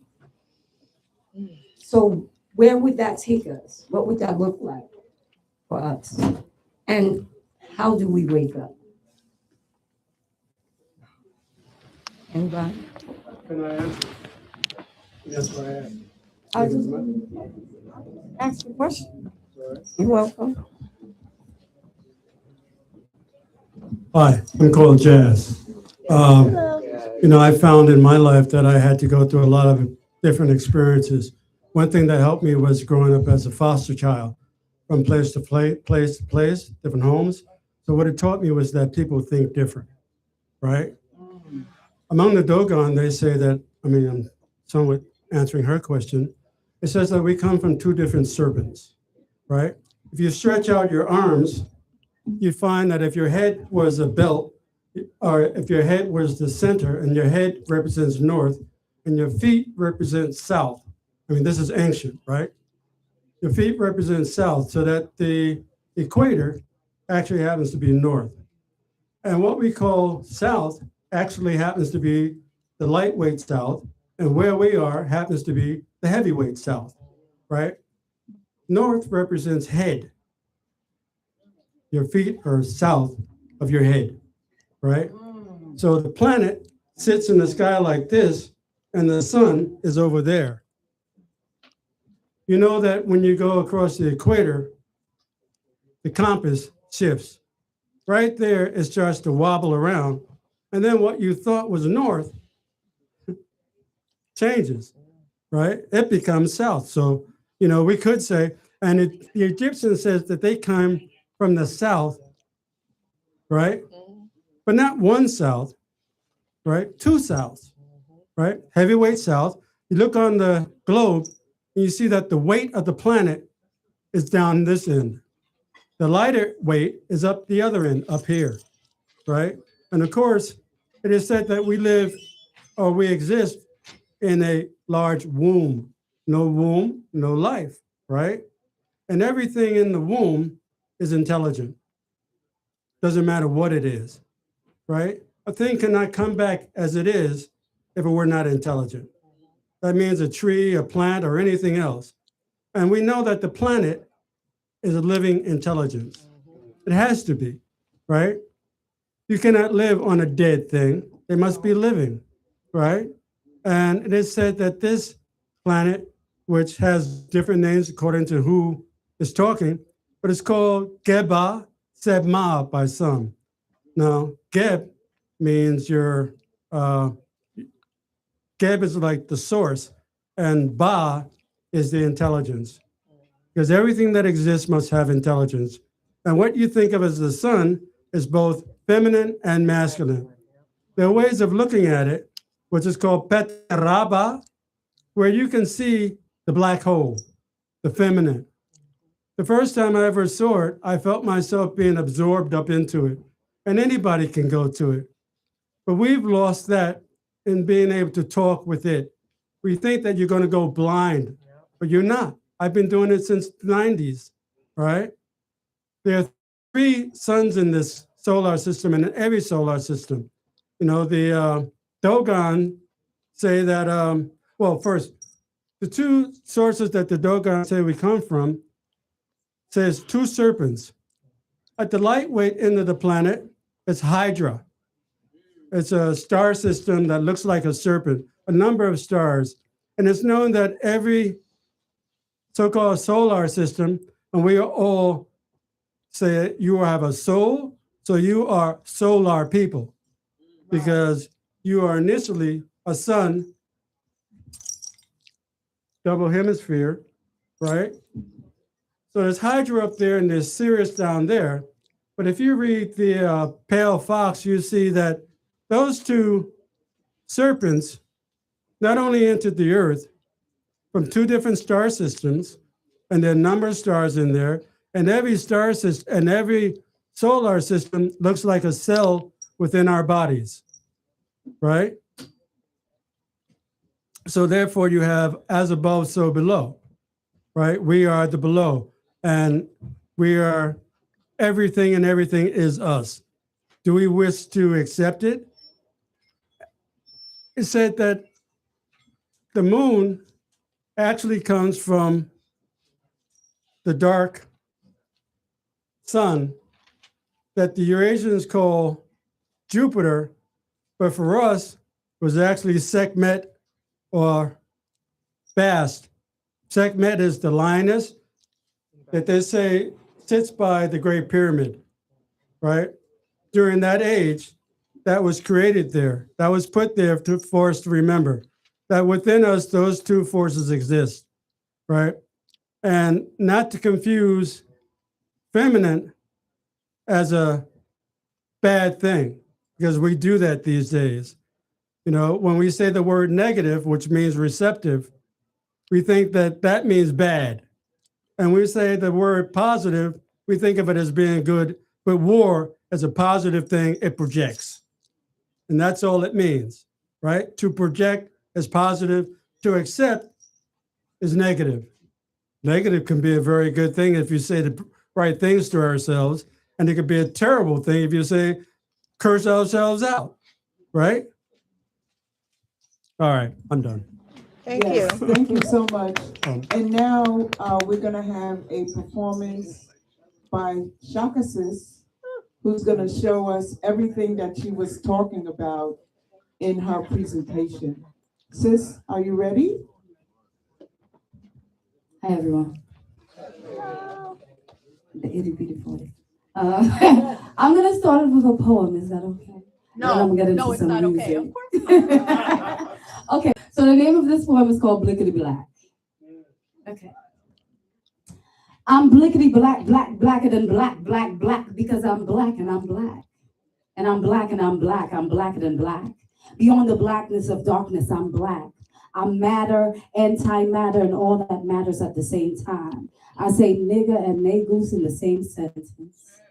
I'm a Hotepian patriot, a more who pays taxes, a submissive, polygamous feminist.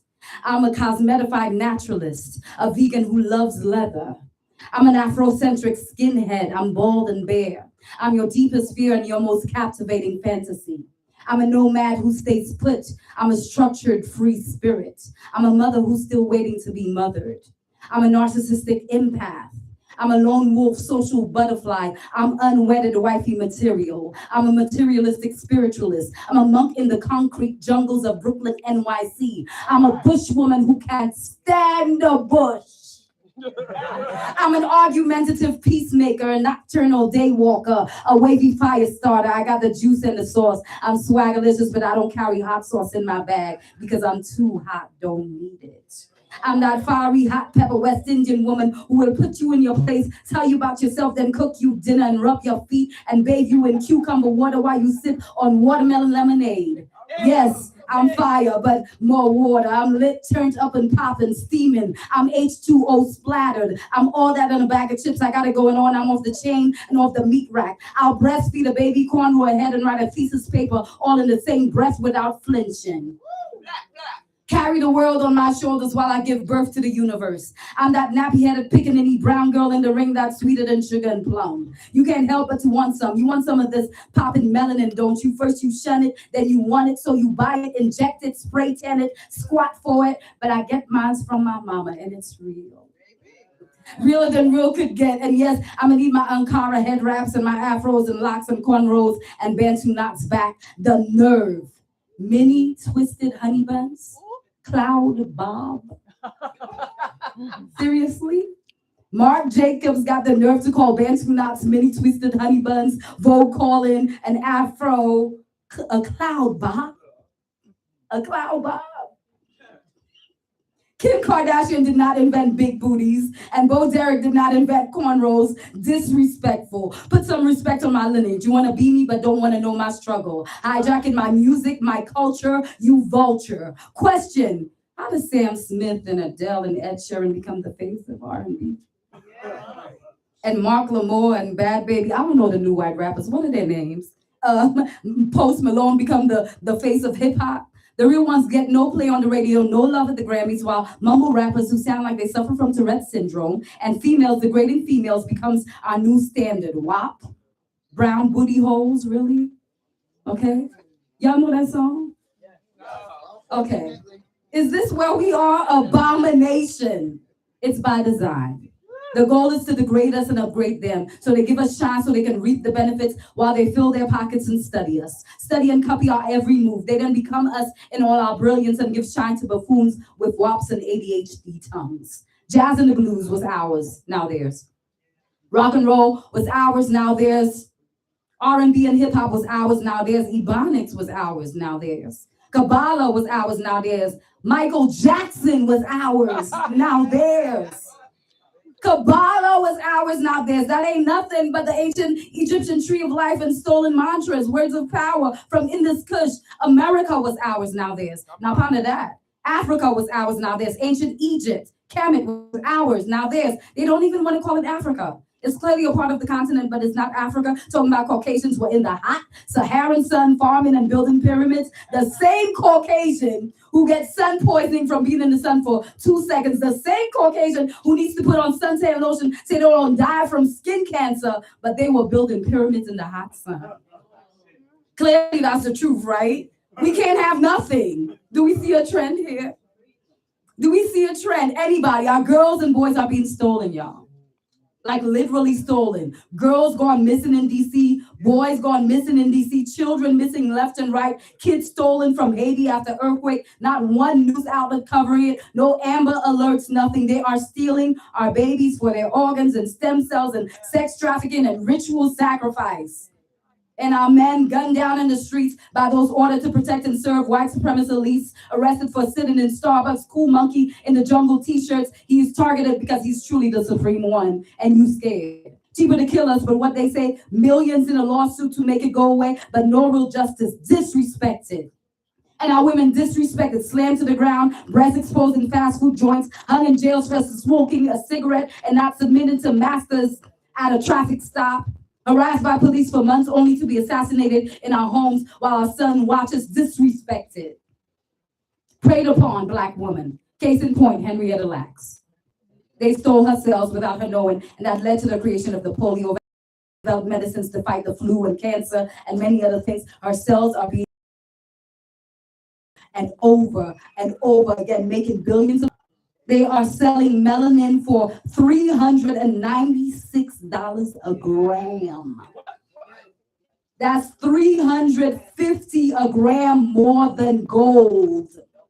Don't sleep on your worth. We are the givers, they are the takers, we are the creators, and they are the leechers, they are the students, and we are the teachers. Know your role, because they do.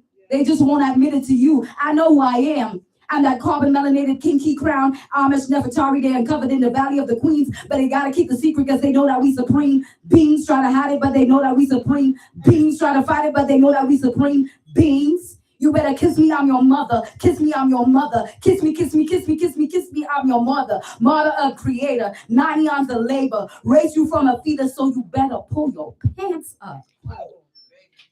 Oh yes, I caught you, pull them up because I said so. Are you running from my light though? Because you lied to my face. And you told me that I'm a disgrace. But I don't believe him. I am the queendom. You know he is the kingdom. We are the master. To be us is what they're after. They be caught up in the rapture, our genius they manufacture. But guess what? I love you white people. There is nothing that you could ever do to make me lose my love for you, because without you, I had nothing to talk about. Without my struggle, there would be no room for my spiritual growth. So I thank you. You will not now or ever be my enemy. I have no enemies, for I am one with all, and I am one with even you. But keep allowing me and my people, our babies, I'm a blaze fire to shed light on the truth. I love you. With all my heart and soul, I do. But the first step to healing is for you to tell the truth. Tell the daggone truth. and work on making them right instead of continuously being deceitful. Okay? So on that note, I'm blatantly blacker than black, because I'm black and I'm black. I'm black and I'm back. Beyond the blackness of darkness, I'm black. Drop the track. Drop the track. All right. This song is called Shaka Fly Brooklyn. Meditate with me for a second. Turn me up. Get it.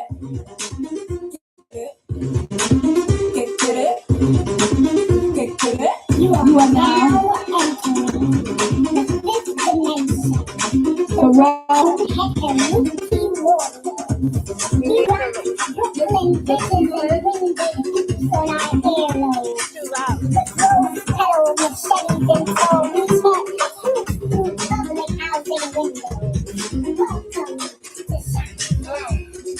Energizer, mesmerizer, go about go energizer, shelter lovers, just an answer, practice like God chopper, invitation to Shaka's nation, start the party up with libation, no party, just the Marty, since the worship to your out of body, aboriginal, drums and hitting, man and woman, the backtrack just down a little bit, like a ritual, dance like, trance like, water walkers who swim on like, never did one, I'm like, yo, boy. Taking on, giving them like so. Don't you fuck, we got you high. Spread your wings and shaka fly, shaka fly. Oh yeah, shaka fly. Yeah, shaka fly. Shaka fly. Kingston to the shaka fly. Rendezvous at Central Eye. You're right. Telephone on Are you bored to death? destination, shaka fly. Sun rays, beautify, melanated, I and I, you and I, versatile, seven chakra, seven style, super shaka, flower shine, shaka like a boom, pow, black, Iris, Niger style, back, Brooklyn style, intertwined with the vine, that's that nation, shaka fly, shaka fly, yeah, shaka fly, shaka fly, shaka fly, chlorophyll, vegetarian, peaceful nature like an stereo, levitation, elevation, no narcotics for stimulation, Shakasis, but just call me fire, no disclosure, not Christmas fire. Nice to meet ya. Take a shot of this aphrodisia. Duality, indivisible. Who can I do? The original. Infiltration on your subliminal. Dance like, trance like. Water walkers we swim on like. Never dim on a mic. Yo. Right. Meditating on. Right. Giving them like so. Right. Don't you fuck, we got you high. Spread your wings and shaka fly. Shaka fly. Shaka fly. Shaka fly, Shaka fly, kings and queens of Shaka fly, rendezvous at Center Eye, teleport on butterfly, destination Shaka fly, sun rays beautify, melanated I and I, you and I, versatile, seven chakra, seven style, flower child, Shaka like a boom, pow, black, tiger, tiger style, backpack, Brooklyn style, intertwined with the vibe, that's our nation, Shaka fly, Shaka fly, Shaka fly, Shaka fly, Shaka fly, get it, get it, get it. Thank you so much. Y'all can do better than that. Come on, clap it up, clap it up. Yeah. Wow, what a wonderful, beautiful event. And before we close out, I would like each of the panelists to let people know where they can find you. And to the AI lady, you gotta come forward and do a presentation for the youth and adults about AI. I'll do it. Yes, I am commanding that. I am decreeing that, and we're gonna do it. All right. So, I'm Kafunya Star Rebel. You can find me on Instagram and TikTok. All right.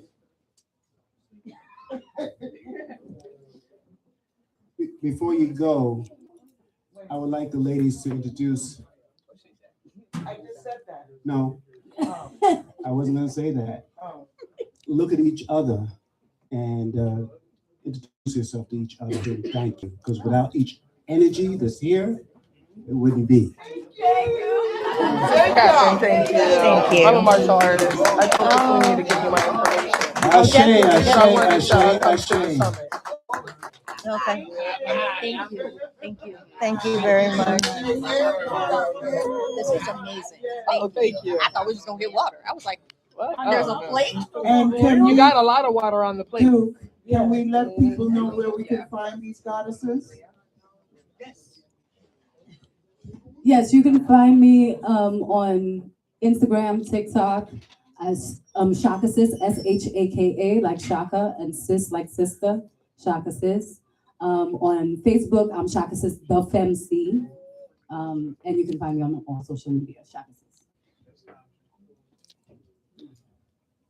You can reach me on Instagram at either Mutsmer8, MUTSMER with the number 8. You can also email me because I am also old school. You can reach me at Spectrum, spelled S as in Sam, P as in Peter, E as in elephant, C as in cat, T as in boy, R, Y, M as in magic, S as in Sam, at yahoo.com. My practice is called Mutsmer Limited. And if you Google that, you'll also see other information.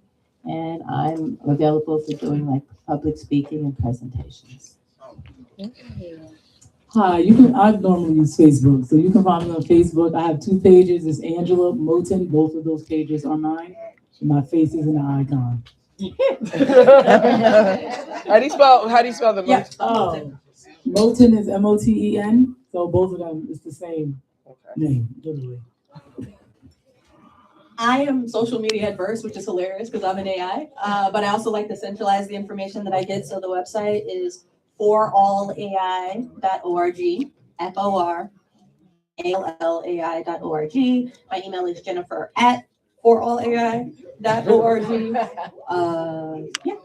Number 4 or spelled out? Oh, for all spelled out. FOR. Okay. Thank you for that.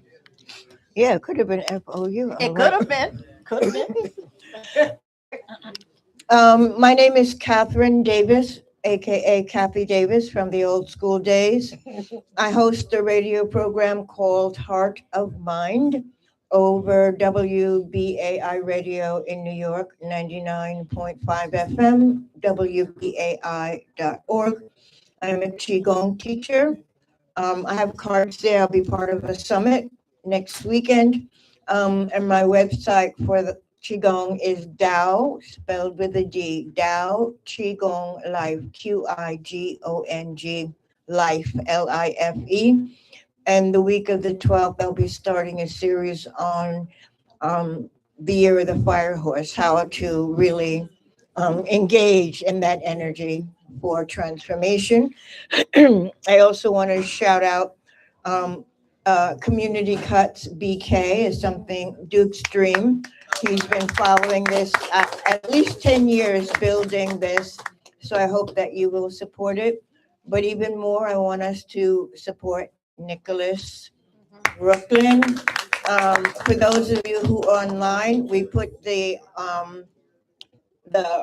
fundraising link in the description. And we want everybody to make a donation and then make another donation. And for those of you who really can afford it, you can donate to WBAI listener supported radio as well. Thank you. Everybody clap for her. Yeah. I know we get tired. I'm just Abundance Child, ABUNDANCECHILD on everything, on Gmail and on everything, even like Steam It. I'm on that too. And but also dropsquadkitchen.com. You can find that via Abundance Child. And I would like to shout out my family that's been with me in this time, in the last lifetime, and all the times before that, and new family that I'm meeting today.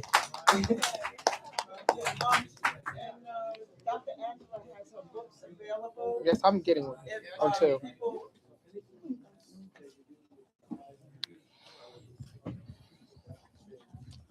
I would like to buy. These sisters are very, very powerful. Oh my God. Yeah, let me have one of the books. This book is ready for you. We take Cash App, we take cash, we do Zelle, you do PayPal, right, Mom? Oh, she does all of it. So don't leave here without your book. Yeah. We waited too long to promote the books, actually. Oh, okay. Oh yeah. Also, if you wanna purchase my book, you can find my books and jewelry and all of the things that I do at shakaflybrooklyn.com. SHAKAFLYBKLYN. And I also want to plug in that I'm doing a Mother's Day event next Friday. We'll be honoring Queen Afua. It's gonna be at Ife Tayo Cultural Arts Academy at 7 p.m. That's at the Major Owen Center on Bedford. Yes. I'm just gonna So over mothers, daughters, you don't have to have physically gave birth to a baby to come. As long as you're a mother, you created something in life. Just show up. Okay, thank you. And once again, we want to thank WBAI Heart of Mind Radio with Kathryn. She is in partnership with Nicholas Brooklyn. And remember, this is a fundraiser as well as a knowledge-based educational vibration here.